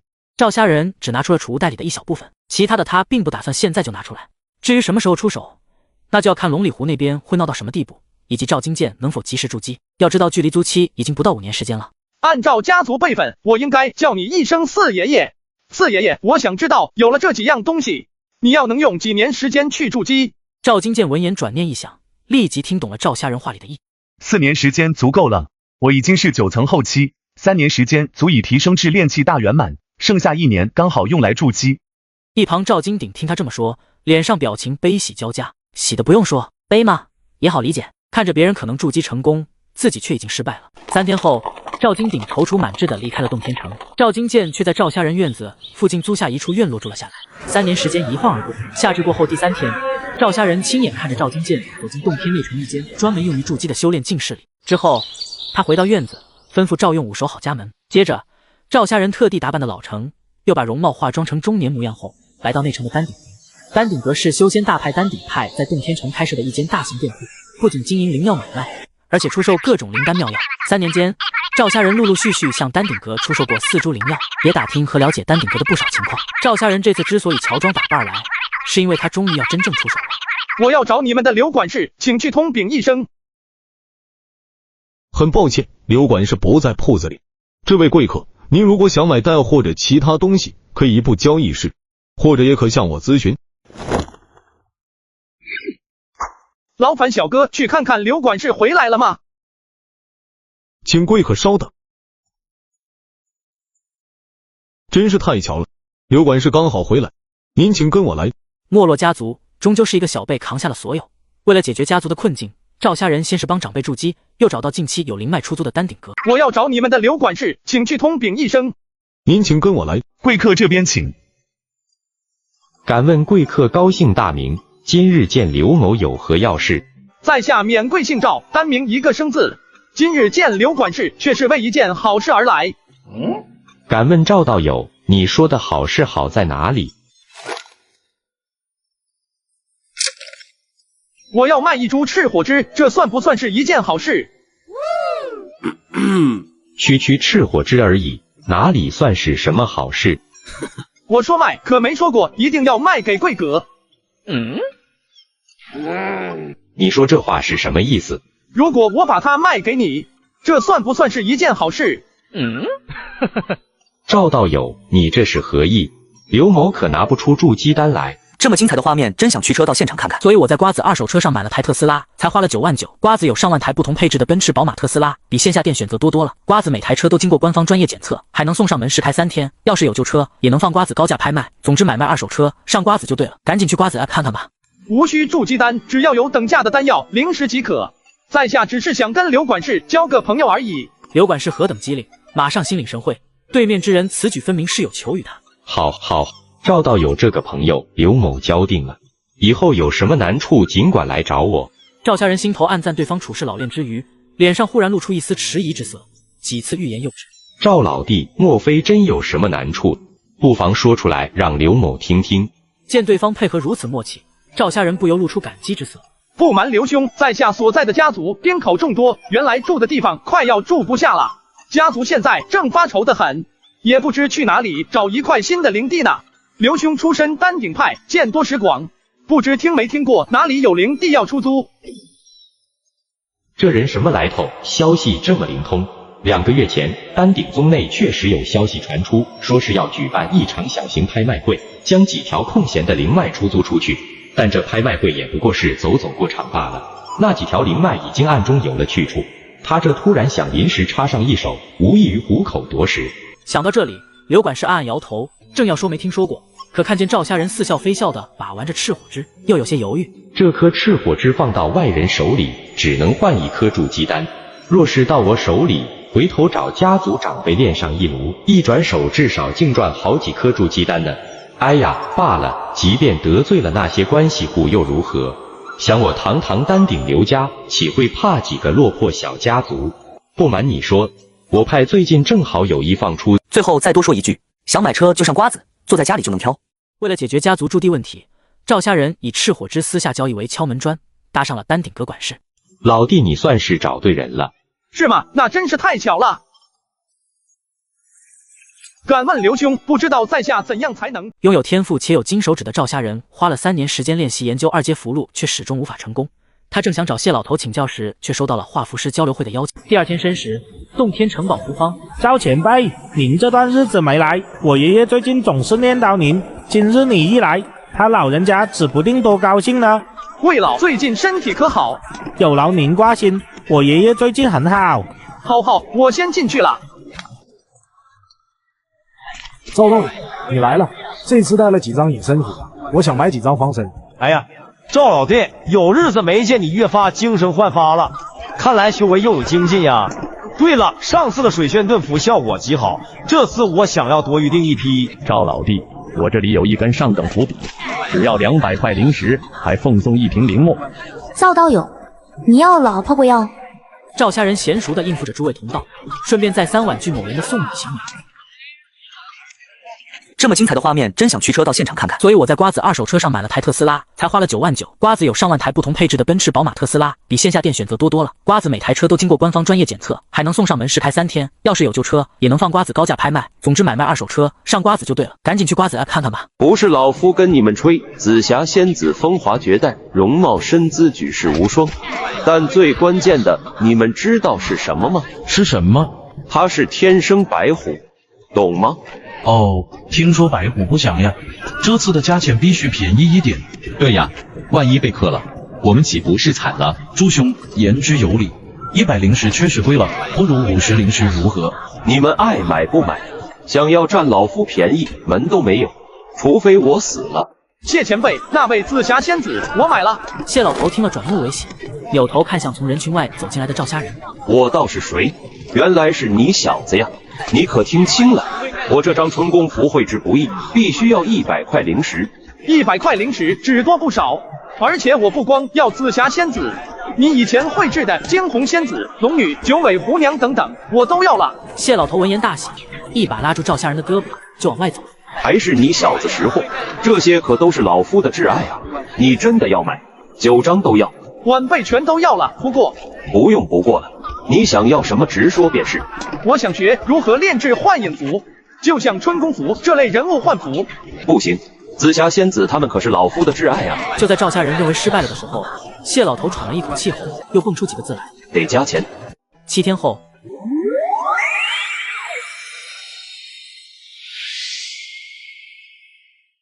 符必有窍，窍必通神。画符若开窍，神意归入窍；画符不开窍，神意徒消耗。赵虾人不停观察揣摩着幻光术，窍窍相通，神意连。最后再多说一句，想买车就上瓜子，坐在家里就能挑。能让人登上人生巅峰的话，赵虾人买了9幅，只为了从里面观摩学习绘制幻影遁符的方法。窍窍相通，神意连绵。这句话记载在《玉虚符经》第2页上。我之前一直以为这句话是指画符时神意灵力要流动不息，下笔横贯纵接，笔笔相通。如今看来，想的有些浅薄了。按照谢老头的说法，画符需知窍控神。炼气修仙者之所以很难炼成2阶符箓，最大的原因不是神意不足，而是对神意的控制程度不够。是以在画符时，修仙者有相当一部分神意被无意识的浪费了。这几日，赵虾仁为提高对神医的控制，从7天前绘制18张符箓便会耗光精神力，到今天提高到23张，这种进步不可谓不大，但对2阶幻影遁符而言，这种进步程度还达不到炼制它的最低标准。算了，来日方长，先去丹顶阁看看吧。算算时间，邀请函应该已经到了。半个时辰后，赵虾仁再次来到丹顶阁。贵客这边请。赵老弟来的正好，你要的东西已经到了。还要多谢刘兄才是，要不是刘兄，小弟哪能得到如此机缘？刘兄，这本册子，你回去好好看看，上面记载的都是你的竞争对手。刘兄有心了，此恩请赵某铭记于心，容我以后再报。赵老弟，你这就见外了，举手之劳何足挂齿。再说，托你的福，刘某这次可赚大了。这次回到家族，刘管事运气爆棚，一炉铸鸡丹居然炼出了6颗，其中甚至有1颗是上品。受此事影响，刘管事不仅筑基的是铁板钉钉，而且在家族里的地位大增。刘兄何出此言？上次我们2人是公平交易，即使赚的再多，也是刘兄你福星高照，跟赵某并无一点关系。哈哈，不说这个了。3个月后，我正好也要回宗门述职，到时赵老弟你带人跟我一块走。小弟在此先谢过刘兄了。赵老弟，你也太见外了。刘管事一见来人，马上打招呼。沈管事。他对着刘管事点了点头，但并没有停下脚步的意思。然而，这人经过赵虾仁身边时，手指间却悄悄划过赵虾仁衣摆边缘。刘管事仿佛没察觉到异样，但等到沈管事离开了，赵虾仁却忽然提出告辞。刘管事挽留了2句，见赵虾仁态度坚决，便不再多言。片刻后，赵虾仁面无表情，步履匆匆地离开了丹顶阁。他看着赵虾仁的背影，眼中闪过一丝杀意。随着乌桕振翅飞起，中年人冷笑一声，悄悄跟上了赵虾仁。赵虾仁仿佛没有发现有人跟踪，低着头向外城走去。大约走了3、4里路，穿过了7、8条街后，他忽然脚步一缓，转身拐进了一条偏僻的巷子。赵虾仁发现丹顶阁的沈管事对自己下了暗手，于是他匆匆离开了丹顶阁。为了摆脱后面跟踪自己的人，他拐进了一个小巷子。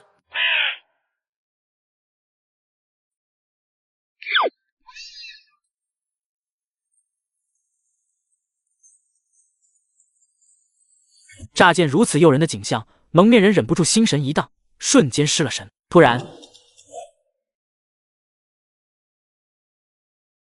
不好！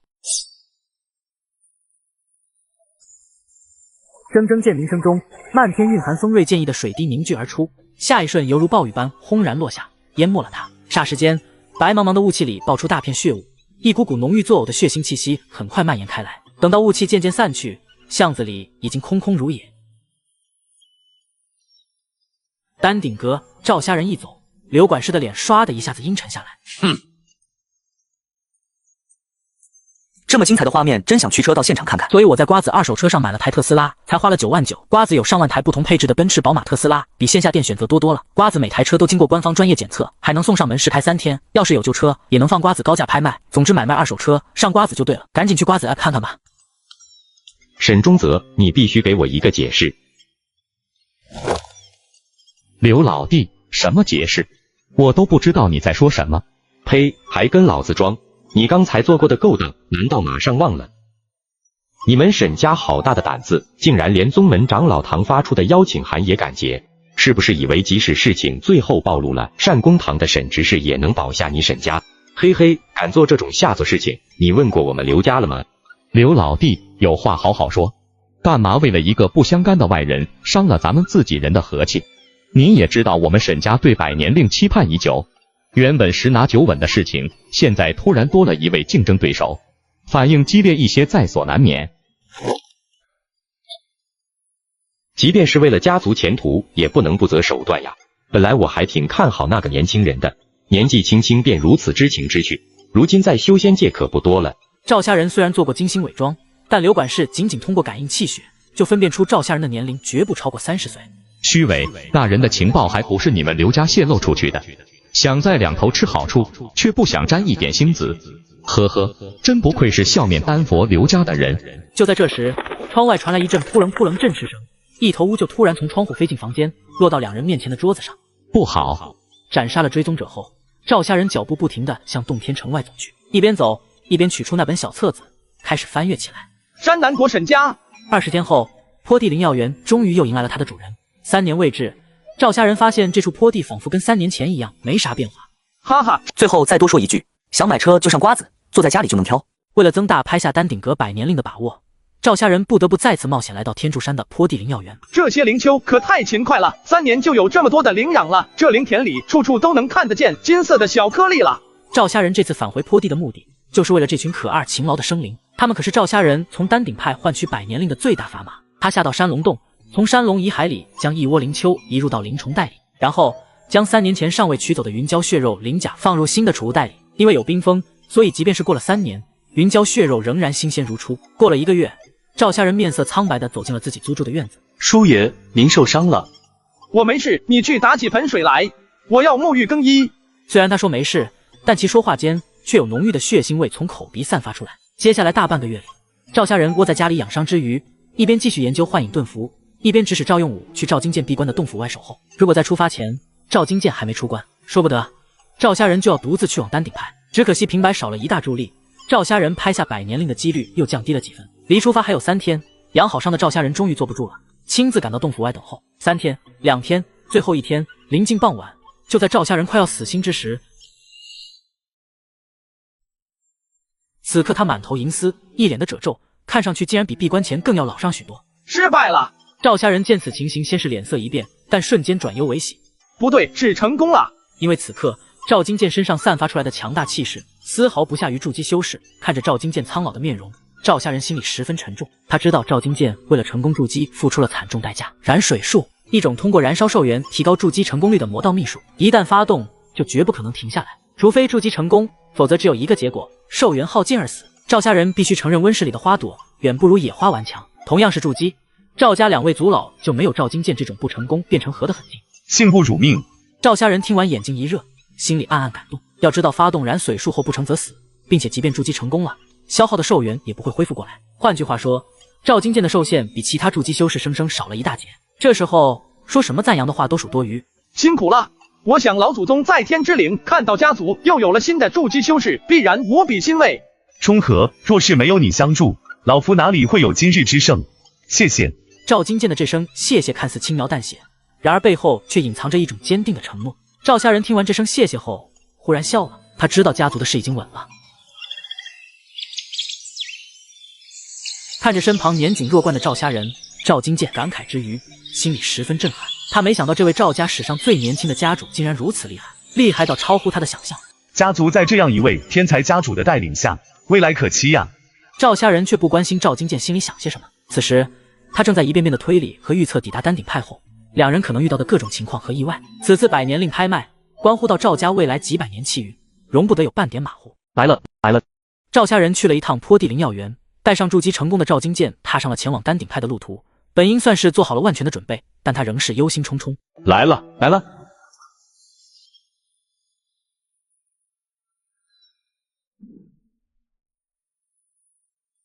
这次要乘坐的是浩然宗的斑月云舟。传说浩然宗的山门并不在修仙界地表，而是在一艘通天级巨型飞舟上。这艘承载山门的通天巨舟常年漂浮于天罡大气之上，随时可能出现在修仙界各处界域。就在赵家人回忆着关于浩然宗的信息时，2人混在人群中登上了斑月巨舟。1个时辰后，斑月云舟无声无息地从地面漂浮而起，随即笔直飞向天空。短短1分钟后，斑月云舟便已破入云海天罡，升至万丈高空。洞天城距离丹顶派山门有2万多里，斑月云舟一路上要停靠很多处地方。从洞天城赶到丹顶派需要5天时间。赵家人算了一下，拍卖会还有7天才举行，时间足够了。5天时间一晃而过，正午时分，艳阳高照，斑月云舟缓缓从高空落下，最后停靠在丹顶派的专用码头上。1个钟之后，赵家人和赵金剑2人下了斑月云舟。按照计划，2人先去九鼎方室找地方住下。赵家人从储物袋中取出一个长条形木盒，放到桌子上，示意赵金剑打开。咦，这是？四爷爷不用看了，这根爪子是从一头金丹级云蛟身上砍下来的啊！不可能，你从哪里弄来的？云蛟可是能吊打一般金丹真人的恐怖存在，岂是一般的阿猫阿狗？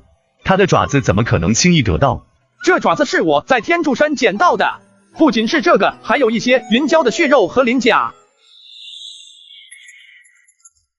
看着桌子上鲜艳夺目、散发着淡淡威压的血肉，以及一片片鳞甲，赵金剑忍不住咽了一口唾沫，心脏猛地砰砰乱跳起来。若是将这根爪子练成法器，至少也是中品灵器起步。一件中品灵器用来兑换一颗筑基丹，简直绰绰有余。另外，鳞甲可以炼成灵气级甲盾，还有云蛟的血肉也是大补之物。若是用来喂养灵里，中和这些宝物虽然珍贵，但远远不够拍下一块百年令。这我知道，但我没说过用它们来兑换百年令。这些宝物是用在你身上的。堂堂筑基修士手里没有2件趁手的灵器，岂不是令其他同道嘲笑？另外有一点，我们很可能会遇上某些意外状况，为了以防万一，尽量提升自身实力才是王道。用在我身上，那你要用什么宝物拍下百年令？用这个。这是什么？赵金剑看见灵丘后有些傻眼了。灵丘在修仙界十分罕见，除了在丹顶派等大型势力的灵药园里可以偶尔见到之外，其他地方几乎看不到灵丘的踪迹。这东西叫灵丘，它的排泄物叫灵壤，最能肥沃领土。赵金剑听到灵壤2字，顿时恍然大悟，很快回忆起有关灵丘的零星记忆。中和灵丘虽罕见，可是丹顶派里应该也早就有了吧？你拿它来换百年令，是不是有些？我这可不是一般的灵丘，放心，丹顶派若是识货，百年令必然逃不出我们的手掌。现在我们最重要的是要考虑挑选哪块灵地作为家族未来的驻地。说着，他收起灵丘，接着取出记载灵脉信息的册子，摊开放到桌子上。拍卖会前一天，赵家人窝在客栈里不出，而赵金剑则带着东西一个人去往方氏里的炼器铺子。等他回来时，天色已晚。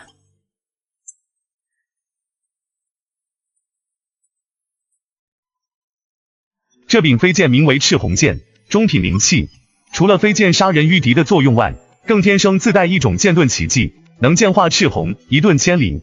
玄黑色甲盾名为玄武盾，是一件下品灵器，它没什么特点，中规中矩的，唯一的优点便是防御力极强，堪比赤鳞甲。第3件亮蓝色衣袍是特意为你准备的，它名为洒云袍，是一件极品法器。这件洒云袍功能很单一，就是加速聚拢水行灵气，同时储存下一部分灵气。但当主人遇到危险时，它可瞬间生出大量云雾，遮蔽敌人视线之余，凭借自带的腾云遁法，及时驾云飞遁，逃离敌人的追杀。赵家人爱不释手地摸着洒云袍，心中暗赞赵金剑的眼光高明。昨夜不过随口提了几点要求，没想到今天便收到了这件洒云袍。不提腾云遁法，单就生成云雾这一项来说，配合赵家人的9叠雾剑符一起释放，可以说既能阻敌，更能杀敌于无形之中。何况洒云袍居然还有一部分聚灵阵的功效，这可有点出乎赵家人的意料。明天的拍卖会有几家参加？总共12家，但只有7枚百年令，狼多肉少啊！哼哼，竟然又插进来2家，我们几家好不容易弄出来的局面，可不是为了让人抢食的。既然狼多了，就先把弱的排除出去。明天你安排人这般，听懂了吗？听懂了，只是这样做的话，已经触犯了宗门条例，万一被执法堂的弟子发现，那可就糟了。放心，家族在执法堂有几位好朋友，即便被发现了，也能大事化小，小事化无。何况明天也不只是我们一家出手，起码周家、万家的老头子也一定会使阴招。原来如此，我这就去安排。去吧。因为预感拍卖百年令不会那么顺利，应赵家人的要求，赵金剑去了一趟9鼎方士，换回4件灵器，算是做好了最后的准备。第2天一早，赵家人梳洗一番，穿上洒云袍后，出了客房，与赵金剑在1楼会合。今天这是成败暂且不论，起码气势上不能输。这张邀请函要不然放在你那里？不用，今天你是主角，老夫负责压场。赵家人点点头，收起邀请函。走吧，先去方氏驿站。那2位能否出示一下邀请函？赵家人犹豫了一下后，从储物袋里拿出邀请函，在年轻人面前展示了一下。很好，在下周4名，现为丹顶派接引使者，专门负责接引2位道友去往外务堂参加拍卖会，请跟我来。在下有些许小事需要处理一下，2位前面先行，在下随后就跟上。有猫腻！你们什么人？这么精彩的画面，真想驱车到现场看看。所以我在瓜子二手车上买了台特斯拉，才花了9万9。瓜子有上万台不同配置的奔驰、宝马、特斯拉，比线下店选择多了。瓜子每台车都经过官方专业检测，还能送上门10台3天。要是有旧车，也能放瓜子高价拍卖。总之买卖二手车，我推荐瓜子。你们是什么人，竟敢擅闯我派？还不快束手就擒！赵家人取出邀请函，展示给他看。道友不要误会，我们2人是受邀而来，不是不请自来者。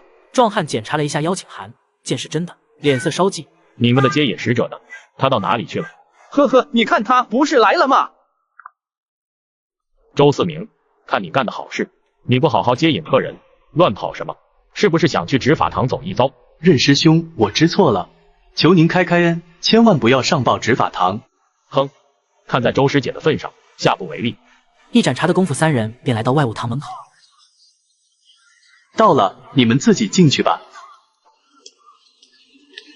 你们是干什么的？尽管心里不舒服，但赵家人还是老实拿出邀请函，第3次重复了一遍说辞。拿来吧。拿来什么？赵家人闻言一愣，竟然一时没反应过来。这时，赵金剑走上前，挥手将一瓶丹药置入对方怀里。呸！你把我当什么人了？我说的是邀请函。听他这么一说，赵金剑尴尬之余，心里却暗暗吃惊。不吃红门包，这似乎不太像是大门派外门弟子的作风呀。难道今天遇上一个正人君子了？赵金剑心里这样想着，正要开口提醒家主，却见他毫不犹豫地将邀请函收回储物袋中。你干什么？快拿来！拿什么？邀请函。邀请函不能给你，要是给了你，万一你弄丢了呢？没有邀请函，那你们就别进去了。赵金剑见状上前一步，暗运灵力，放出筑基境的气势。呵呵，筑基修士又如何？你敢动手一下试试？看着有恃无恐的守门弟子，赵家人笑了笑。最后多说一句，想买车，我推荐瓜子，坐在家里就能挑。赵家人2人拿着邀请函来参加百年令拍卖会，却被守门弟子拦了下来。他猜测这个弟子是想将他们的邀请函收走，阻止他们参加拍卖会。看着有恃无恐的守门弟子，赵家人笑了笑，突然大声喊道：为什么不让我们进去？我说过没有邀请函，一律不得进入。可是我们有啊。这时守门弟子看见周围有人好奇地看过来，不仅不慌，反而嘲讽：喊什么喊？你早点拿出来，我早让你们进去了。赵家人看到这一幕后，眉毛一挑，心知此人背后必有靠山，而且靠山很硬。这里的热闹已经成功引起了越来越多人的注意，火候应该差不多了。赵家人气呼呼地从灵虫袋中掏出一条金环灵丘，扔到地上，作势要踩。住手！这声音仿佛一道霹雳，震得周围人心口一痛，难受的几欲吐血。幸好我来得及时，不然好宝贝就让你小子糟蹋了。赵家人看到此人出现，心里一喜，果然有识货的不枉我一番做戏，总算引来了一条大鱼。守门弟子看见来人，脸吓得全白了。弟子拜见灵生真人。他们心里一个劲的祈祷灵生真人没留意刚才发生的事情。灵生真人可不仅是宗门长老，更是兼任了执法堂堂主一职。最关键的是，他老人家的脾气太火爆，只怕这次逃不过一劫了。他心里恨透了指使他的万家修士。你马上去执法堂报道，道兵活动待上1个月，就说是老夫吩咐的，听清楚了吗？清楚了，弟子这就去。多谢真人网开一面。守门弟子战战兢兢地施了一个大礼。处理完渣子后，灵生真人眼角上挑，目光扫过全场。我去，金丹大佬的死亡之事，溜了，赶紧散了。一眼清场后，灵生真人面容和蔼地看着赵家人2人。晚辈赵冲和见过真人。龙里湖赵金剑见过真人，真人签售。免礼，你们2个跟我走。赵家人和赵金剑2人对视了一眼，刹那间交换了很多信息。禀真人，我等正要参加一场拍卖会，若是去晚了，怕是……原来你们是来参加百年令拍卖会的，不过现在你们不用去了，只管跟我走便是。慢着，谁说他们不去了？赵家人躲过了几次暗中的手段，来到百年令拍卖会场外，拿出灵丘引来了一位金丹长老。本来是想避免一些麻烦的，可金丹长老却不想让他们参加拍卖会。慢着，谁说他们不去了？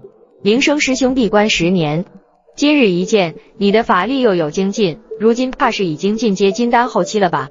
穷神师妹，言过了，金丹后期哪有那么容易突破？老夫只不过略有所得而已。师兄，你不在九曲峰闭关，今日怎的有闲情雅致来我外务堂了？哈哈，老夫只不过是路过罢了，谁成想竟然有了一点意外收获。师兄刚才做的有些差了，这两位明明是为百年令而来，为何不许他们参加拍卖会呢？老夫从未说过不许二字。哼，你们可是来参加拍卖会的。回真人的话是。你们进去吧，拍卖会马上开始了。赵家人刚想点头回答，一道温润而强大的法力轻易侵入他的身体。这么精彩的画面，真想驱车到现场看看。所以我在瓜子二手车上买了台特斯拉，才花了9万9。瓜子有上万台不同配置的奔驰、宝马、特斯拉，比线下店选择多多了。瓜子每台车都经过官方专业检测，还能送上门10台3天。要是有旧车，也能放瓜子高价拍卖。总之买卖二手车，我推荐瓜子。瞬间封死了他的动作。慢着，师妹，你这是何意？师兄莫怪，师妹只是遵循规矩行事而已。而且那金环灵丘岂是你一个人能独吞的？穷神真人说完，长袖一扫，一道幽蓝光芒没入赵家人体内，轻松替他化解了入侵的一种法力。哼，我问你们，你们是想将灵丘卖给老夫，还是坚持要参加拍卖会？金丹境修仙者的磅礴气势毫不隐藏地释放出来，毫无疑问，他这是以势压人。真人赎罪，我们只求百年令，其他别无所求。穷神真人见状微微一笑，随即放出自身气势，挡住了灵身真人的气势压迫。师兄，请不要让师妹为难，公然挖宗门墙角，可是我辈大忌。师妹你言重了，老夫刚刚只是见猎心喜而已。也罢，你们两个进去吧，老夫正好也想进去瞧瞧热闹。师妹你请自便。师兄，你难得来我外务堂一趟，师妹自然要亲自作陪。山南国沈家、陈国周家、万蚁山魏家本来总共有12家的，但因为某些人暗中使了一些小手段，成功排除了3家。时辰都已经到了，怎么还不开始？山南万家、山万家拜见穷神真人，拜见灵身真人，真人签售。这两人什么来头？怎么2位金丹真人仿佛还要讨好他们？免了吧，拍卖会可以开始了。师兄，不如我们且去后堂，让下面的小辈便于行事，你看如何？你们2个先去坐下，相中了哪条灵脉尽管拍下。最后多说一句，想买车，我推荐瓜子，坐在家里就能挑。灵身真人在外务堂门外没能把赵家人带走，于是跟着走到拍卖会，想得到更多的有关灵丘的信息。若是准备不够，可向老夫请求。另外，告诉老夫，你们手里有多少条灵丘？师兄，你犯规了。师妹莫怪，老夫只是好奇罢了。再说我孙家和你们刘家联姻几千年，2大家族向来同气连枝，稍微通融一下应该没问题吧？晚辈灵虫袋里有1窝灵丘，但数目……什么？1窝？你手里有没有那种体型巨大的金环灵丘？好像有2条超过1丈的。给我。师兄，你这像了。厅堂里的修仙家族见到2位真人居然为一名年轻人动了手，全都震惊莫名。要是早知道，悔不当初啊！这个时候，刘去疾很想抽自己几个大嘴巴。此刻，灵身真人心里也十分懊恼。早知道那小子手里有超过丈长的金环灵丘，我还跟他废什么话，直接先掳走再说。可惜师妹说的是，老夫终究定力不够，你且在这里主事，老夫这就去冰火洞静静心。临走之前，灵身真人饶有深意地看了赵家人一眼。赵家人眼角余光瞥见，心里忽然一颤，变得有些不安。莫非我被金丹大佬盯上了，还是另有他意？赵老弟，原来是刘老哥呀！几个月不见，你从洞天城回贵派了？是啊，托老弟你的福，我才被调回外务堂。对了，沈管事也回来了吗？沈管事还在洞天城。哎，可惜了。别人不晓得这声可惜指的是什么，刘去疾却已然有了猜测。去疾，你们2个认识？回老祖的话，赵老弟不，赵道友的邀请函就是侄孙亲手发出去的。你做的不错，拍卖会可以开始了。是老祖，老祖宗竟然称赞我做的不错，我的天，老子要时来运转。沈家这次就对不起了。真人见谅，我等先去了。拍卖会后，恭喜赵老弟拍下太巫山灵脉，赵老弟你走运了，穷神老祖想见你。果然不出所料。片刻后，在外务堂6层，赵家人见到了灵川里的穷神真人。晚辈赵冲和拜见真人。充气以为何？名字取得好。真人邀晚辈相见，可是为那金环灵丘。金环灵丘可是你发现的？是的。金环灵丘是晚辈上天柱山采药时，在一处绝壁凹谷找到的。除了上交的那些，晚辈手里还有10几条。呵呵，你倒是很坦诚。我派炼气弟子里，像你这样聪明的不多。穷神真人将灵虫袋射入手里，神识探入其中，脸上很快浮出一丝惊喜。这个灵虫袋里共有金环灵丘12条，最短的一条都有5尺长，其中够有一条体长居然超过3丈。3丈长的金环灵丘品阶接近2阶，称得上是世所罕见的珍品，返祖成为山龙几率高达1%，这个概率可以说非常高。很好，你有心了。晚辈不敢居功，还请真人饶恕晚辈隐匿之罪。这算什么罪过？人之常情罢了。你有什么要求可以提出来了？真人灵参真人好像对晚辈很感兴趣。不用担心，灵参真人那里自有我去应付，牵扯不到你身上。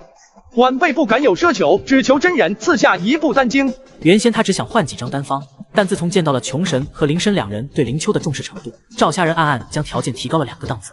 哼，你倒是真敢开口。赵虾仁历经数年的策划，最终成功拍下丹鼎派的灵脉太巫山的100年令。他准备离开丹鼎派时，却被金丹老祖单独召见。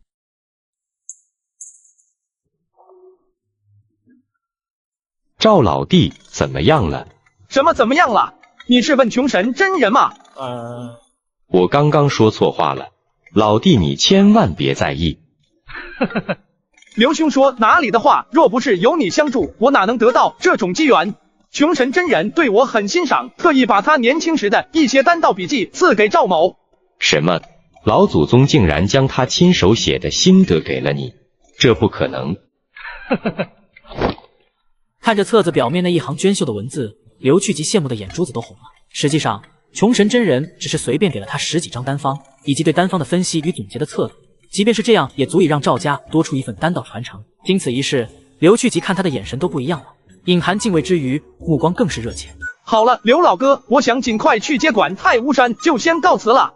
赵老弟，老哥陪你去一趟吧。4天后，在刘去疾的全力帮助下，赵虾仁两人不费一点力气，便从外派驻守弟子手里接管了太巫山。又过10天，9鼎方士云州码头，赵虾仁向刘去疾再三告别后，转身和赵金剑登上了返回洞天城的班越云州。龙里湖1个月前，同心堂突然传下话来，说是紫阳宗要在1年后收回龙里湖，并要求赵氏在到期后搬出龙里湖。这个消息如晴天霹雳，瞬间摧毁了赵氏5万族人最后的期盼。赵家大房几位主事者也愁眉苦脸的聚在一起，想不出什么好办法。二哥，紫阳宗难道真的铁了心的要收回龙里湖？搬迁令都发下来了，难道这还有假？那也不能搬去碎星海，听说碎星海那里十分危险。我看二房的人真糊涂了，怎么听信了陈子川的鬼话，一门心思的要搬去碎星海？紫阳宗在碎星海刚开辟分支，正缺少人口呢，咱们赵家却倒霉的撞上了这当口。若真不去碎星海，莫非要当居无定所的散修？散修的凄惨你又不是没见识过，而且咱们赵家几万丁口总得找一个地方安顿下来吧。冲河也真是的，在这种紧要关头，居然玩起了失踪。要是有他在，说不定能想出什么好主意。赵氏搬离龙里湖已成定局，面对这种无解局面，赵金鼎自认没有任何办法。他现在唯一的希望只在赵冲河，应该说是赵金剑身上了。可惜半个月前，他去洞天城找他们2个商讨对策时，却扑了一个空。赵金剑出关了，那他有没有晋升筑基呢？再这么拖延下去，赵氏的族人都被二房的人说服了。我听说咱们大房也有不少人被说动了，都想去碎星海闯出一片天地。如若不然，索性咱们一块去得了，反正咱们离了龙里湖也没地方去。二房的人突然要求召开家族大会，这会儿他们已经去了同心堂，说是1个时辰后大会正式开始，过期不候。什么？放肆！二房居然不和我们商量，就擅自召开家族大会，他们眼里还有没有祖宗规矩了？走，赶紧去同心堂。去同心堂？老夫倒要看看赵金刚他耍的什么鬼把戏。1个时辰后，偃月岛同心堂。同心堂里氛围紧张，赵氏2房彼此怒目而视，剑拔弩张。大堂里不仅赵家27位修仙者全部到齐，甚至还有10几位世俗亲族里德高望重的老人。人都到齐了，老夫有大事宣布。慢着，赵金刚你没和我们大房商量过，哪有什么资格召开家族大会？放肆！老夫的名讳岂是你一个小辈能叫的？赵老三，你不要避重就轻。你今日召开家族大会有什么目的？若是想劝说大家搬去碎星海，就不必再说了。老夫代表大房表示绝对不会同意。呵呵，赵金鼎，你说你能代表大房？问过所有人了吗？至于去不去碎星海，你一个人说了不算。另外，老夫索性告诉你，我已经代表赵家接下了移民诏。移民诏一旦接下来了，就绝不可能反悔，否则必会遭到紫阳宗的雷霆打击，毁家灭族是必然的下场。你，赵金刚，我赵家哪里对不住你了？你非要将家族带到绝路上才罢休。赵金鼎，你不要血口喷人，老夫这么做全是为赵氏着想，而碎星海才是赵家未来的出路。胡说八道！哼，老夫胡说八道。赵金鼎，你的眼界和格局太低了，老夫真是羞于和你同为赵氏族老。紫阳宗收回龙里湖后，难道你就眼睁睁地看着整个赵家四分五裂，族人沦为散修？你能拿出什么好办法？又有什么好主意？难道只会像疯狗那样狂吠？赵金鼎被问得一时语塞，不由面色铁青，表情难堪之极。赵金刚句句扎心，要是他真有办法，根本不会让二房这么猖狂。我说句公道话，赵族老说的一点没错，为今之计，去碎星海是我们赵家唯一的出路，而且我们要尽快动身，抢先选择一块宝岛。若是去晚了，就只能挑别人剩下的了。对啊，先去先得，后去遭殃。六爷言之有理。难道真要去碎星海？赵金刚看见众人神情有变，似乎已经被自己一套言辞打动，他忍不住露出一丝得意的笑容。从听到陈子川提议赵家搬去碎星海的那天起，赵金刚已然意识到自己落入了别人的陷阱，但是他知道自己已经不能回头了，因为这7、8年他为了龙里湖续租之事，已经付出了极高昂的沉没成本，只能一条路走下去。就在赵金刚陷入遐想连篇之时，有脚步声传来。重合家主，咦，他竟然回来了！龙里湖的租期马上就要到了，赵金剑在陈子川的怂恿下，没跟大房打招呼就召开家族大会，想要将家族搬到碎星海去。关键时刻，赵家人回来了。呵呵，家族需要他的时候玩失踪，现在大局已定，反而这时现身，真不愧是赵冲和，聪明的过头了。二爷爷，我们回来了。赵金鼎看着赵家人，又望了望面容大变的赵金剑，瞬间仿佛意识到了什么。金剑，他成功了。接着赵金剑上前一步，放出筑基境的气势。二哥，劳你担忧了，老祖宗保佑，我信不辱命。灵气筑基修士，老天爷，难道老祖宗显灵了啊？堂哥，你是我堂哥赵金剑。原来是老六呀，咱们兄弟可是几10年不见了。等今天这事结束了，我们两个好好叙叙旧。哎，堂哥说的是。老四，你什么时候晋升筑基的？这么大的好事，怎么不早点通知家族？三哥，相比家族迁移到碎星海这种大事，我晋升筑基也算不得什么了。陈子川给了赵柯琴一个眼色，赵柯琴见状心里暗叹一声，不得不硬着头皮走了出来。恭贺四叔晋升筑基，您回来的正好，家族搬迁的大事正要由您主持。哼，柯琴，几10年未见，你还是像小时候那样喜欢耍心眼。老夫什么时候同意此事了？四叔，您可能不清楚，龙里……哼，不必再说了，一切前因后果，我十分清楚。家族虽说要搬离龙里湖，但不一定非要去碎星海。你这话是何意？赵金剑不屑于解释，他回头看了看家主，接着向后退了一步。这一退，顿时将赵家人凸显出来。这一退，赫然表明了两人中谁主谁次。紫阳宗要收回龙里湖，就让他收回去好了。我们赵家不会流离失所，因为家族在南疆已经有了新的领地。胡说八道！老夫怎么不知道这件事？你一个黄毛小儿竟敢信口雌黄！如若耽误了家族大事，你赵冲和万死难数。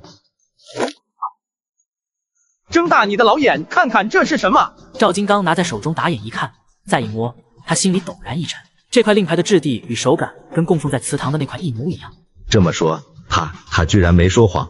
赵金刚蓦然回想起自己这些年的委曲求全，亲手送出的大笔零食，这一刻，他感觉自己快要疯了。赵柯琴看到这一幕后，突然咯噔一下，心骤然沉了下去。哼，都是废物，看来我得亲自出手了。先是恭喜赵道友晋升筑基，赵家又得200年气运，真是可喜可贺呀！不敢，陈道友是紫阳宗高徒，又是筑基前辈，赵某不敢生受陈道友道贺。赵家人早已看出来了，处心积虑怂恿二房搬去碎星海的人就是陈子川。不过此举隐约契合了他心里的某个计划，就是这个毛头小子前几年破坏了我的谋划，你赵家虽得一块灵地，但100年后必会重临今日形势。到那时，你们又要搬去哪里呢？若是搬到碎星海，本派老祖已经亲口许诺，但凡有家族占据任何灵脉岛屿，从此后灵岛永远属于占据的家族。一条灵脉的拥有权，岂不是比时刻担心宗派收回100年令，家族流离失所强上无数倍？陈道友说的好听，老夫听闻碎星海魔修猖獗，海兽遍布，危险不说，而且厮杀争斗惨烈。我赵家身单力薄，族人向来不善争斗，压根不是那帮恶人凶妖的对手。即便领导再好，也得有命享受才行啊！赵道友真是夸大其词，碎星海哪有你说的那么危险？想我紫阳宗天剑老祖30年间纵横1万里海域，杀得碎星海万千魔修妖到胆寒，已经打下万里海疆，麾下领导过千。如今天阳剑派出力，正亟待有识之族加入。我天阳剑派现有元婴老祖1人，金丹真人过3，筑基剑修几十，如此强大的实力坐镇疆域，试问有哪个魔修敢来冒犯我天阳剑派？所谓富贵险中求，越早去的所得好处就越多。陈子川的话真打动了一批人，有些胆子大豪赌冲动的赵氏族人，真正开始考虑搬去碎星海发展的可能。别的不说，我天阳剑派出力不足5年，门内弟子匮乏，最近几年正要招收大批炼气弟子，我可以做主，许你赵家2个外门弟子名额，灵根标准放宽到4灵根。这个许诺是他临时加上去的，因为有筑基和没筑基的赵家完全是2个概念。但实际上，天阳老祖为了开辟天阳剑派，早已在碎星海树敌无数，疆域内部常有魔修捣乱，海兽也暴乱不止，而且万里海疆面积太大，防御十分困难。如果说陈子川前半段话仅仅打动了一些人，那么2个外门弟子名额却是引起了一片轰动。要知道紫阳宗收徒极其严苛，最低标准也要3灵根才行。条件如此优越，莫非？对不起了，赵家唯一的筑基修士不能跟你去碎星海。陈前辈如此厚待我赵家，晚辈十分感激。但所谓人各有志，不是所有人都愿意背井离乡去往天边之远的碎星海。为了两全其美，我以赵氏当代家主的名义提议，想去碎星海的人站在我左手边，愿意去南疆新地的站在我右手边。有些人这才意识到，赵家人竟然还是赵氏当代家主。尽管之前只是名义上的，但看到赵金剑以他马首是瞻的模样，所有人都意识到对方已然今非昔比。从今天起，赵氏家主的名和权尽数落到了赵冲和的手上。然而有人终究不愿面对现实。不行，老夫绝对不同意分家。赵家本来实力就弱，好不容易妖天之幸出了一位筑基，现在却要喊着分家，这简直挖了二房的坑。一旦家族分裂，用脚趾头想都知道，赵金剑和大房一定会选择去南疆。二房修仙族人不过寥寥10数，筑基更无类。即使搬去了碎星海，那也前途堪忧，崛起之势渺茫。族老所言极是，按照祖训，我赵氏不能分家。说得好，有些人不为家族未来着想，反而一门心思拆分家族。像这样的家主，我们绝对不认。二房族人的意见不重要，即使赵金刚和赵柯勤言辞抗议也毫无作用。只要有赵金剑和大房支持，这个家他分定了。不过赵家人的提议却惹恼了一个人。哼，老夫暗中谋划10几年，好不容易才将赵家逼上梁山，这碎星海，你们不去也得去。陈子川鼓动赵金刚召开家族大会，想将赵氏家族搬迁到碎星海去。没想到关键时候赵家人提出分家，要分一部分去南疆。陈子川不能眼睁睁看着一大块肥肉被人割去大半，这可是他晋升金丹的机会啊！眼见软的不行，他只能来硬的了。哈哈，想分家？问过我了没有？陈道友，你这话是何意？分家乃是我赵氏私事，何用你来智慧？哼，移民诏呢？把它拿给他看看。笑话，我紫阳宗的移民诏岂是尔等想钻空子就能钻的？赵金刚脸上竟然浮现一丝喜色，赶紧取出移民诏递到赵金剑手里。赵金剑打开移民诏细细看了一遍，脸色微变，立即将移民诏转递到赵虾人手里。赵虾人迅速看完上面的诏文，心里却是一松。移民诏上写的是赵家迁移去碎星海，但没说不能分家。哼，你们赵家既然已经接下了移民诏，就别想耍什么花样，老实的给我搬去碎星海。若是谁再敢提分家，别怪我陈子川不讲情面。老夫早说过这家一定不能分，现在看到了吧？哼，还想分裂赵家，你是何等居心叵测！万一惹怒了紫阳宗，你一黄毛小儿拿命来偿还都担待不起。族老说的不错，老祖宗为什么要将这里取名同心堂？自然是有兄弟同心其利断金的意思，所以分家万万不可取。我再说句公道话，赵家和则生粉则死，赵冲和此举分明是存心不良，大家千万不要上了他的当。老六，你说的是什么屁话？还不赶紧退下去！四哥，我也是为赵家好。再说去碎星海又有什么不好？你再说，就别怪我翻脸不认兄弟了。不说便不说，也不知道他给你灌了什么迷魂药，事事都听一个黄毛小儿的。听到这里，赵哈人掂了掂手里的移民诏，看了看二房族人，又看了看陈子川，忽然面带笑意：“陈前辈，贵派可有一位姓岳名清寒的金丹真人？对了，他跟前辈一样，也是一名剑修。”陈子川闻言心里大惊，脑里不自觉地回想起当年紫阳之巅上那位仙姿绝世、乘龙归来的当代剑子岳清寒，变异精灵根。16岁之前，仅是一位普通的渔家女。天阳老祖试剑碎星海时，发现了心灵纯粹、天资卓越的岳清寒，于是收其为关门弟子。不到100岁便迈入金丹之境，得了广寒剑仙的美誉。你为什么这么问？莫非你认识我师叔祖？你可认识此物？陈子川蓦然睁大了眼睛，怎么可能不认识这个？你这个你是从哪里得到的？你可以回去问一问岳真人，问他可曾记得当年天柱山上姓赵的小友。既然他敢这么说，自然不敢撒谎。陈子川万万没想到此人竟跟岳师叔祖相识，而且似乎有过一段缘法。好，你这句话陈某记下了，回去之后我自会向岳师叔祖求证。陈前辈尽管去问。另外，晚辈没有在移民诏上看到任何不许分家的事项，法无禁止皆可，因而我赵氏分家并未违反移民诏令。陈子川不再提起刚才威胁的事情，在没有弄清此人与师叔祖的关系前，他绝不会贸然行事。陈子川走了，丝毫不顾及二房众人的苦苦哀求。在赵金剑的主持下，龙里湖赵家全族5万丁口开始了轰轰烈烈的分家割业。赵家人完全没有阻止族人迁移去碎星海的意思。小兔三窟嘛，赵家血脉分散一些，更有利于他转世修仙，也省得他总是担心赵家被人一网打尽。转眼间1个月过去了，二房赵金刚与赵科勤等人却是踌躇满志，个个跃跃欲试地幻想着到碎星海大展宏图，开创一番事业。赵氏大房以赵金剑为首，也全部到此送别二房中人。眼见离别在即，此去天各一方，两房几百年来积累的矛盾冲突，在临别一刻全然消散，有的只剩下同族血脉间骨子里流淌的亲情。堂哥，你跟冲和说一下，千万不要让我去碎星海呀！你之前不是一直嚷嚷着去碎星海吗？现在趁你意了，反倒要反悔。赵氏两房同气连枝，大房不能没人去碎星海，另外二房不也是有一支族人派往南疆吗？你要理解家族的难处。可是什么？你好歹也是一个炼气后期，二房实力弱，在碎星海很难站稳脚跟，你去了也算是一大助力。可是我年老体衰，实力大不如前了。哼，你半个月前才纳了一房小妾吧？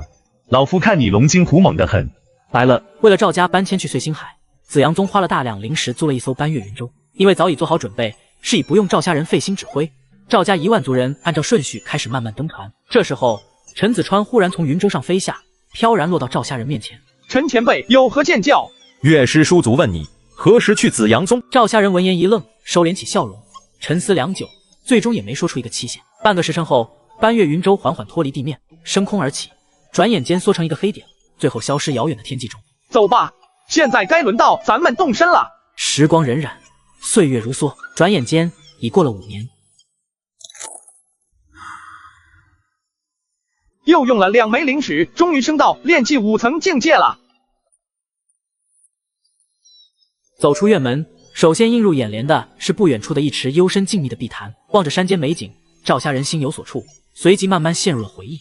最初搬过来，赵家也吃了不少苦，最后还是靠着刘去疾的丹佛刘家的虎皮，花了几年才融入了南疆修仙环境，与周边几家修仙势力顺利的缔结关系。太巫山的环境比龙里湖强出许多，不仅山美景美，灵气浓郁，而且出产的灵桃等修仙资源比卖灵鱼更赚钱。赵家人等人惊喜地发现，仅太巫山的灵桃一项就足以供应赵氏所有修仙者的修炼之用。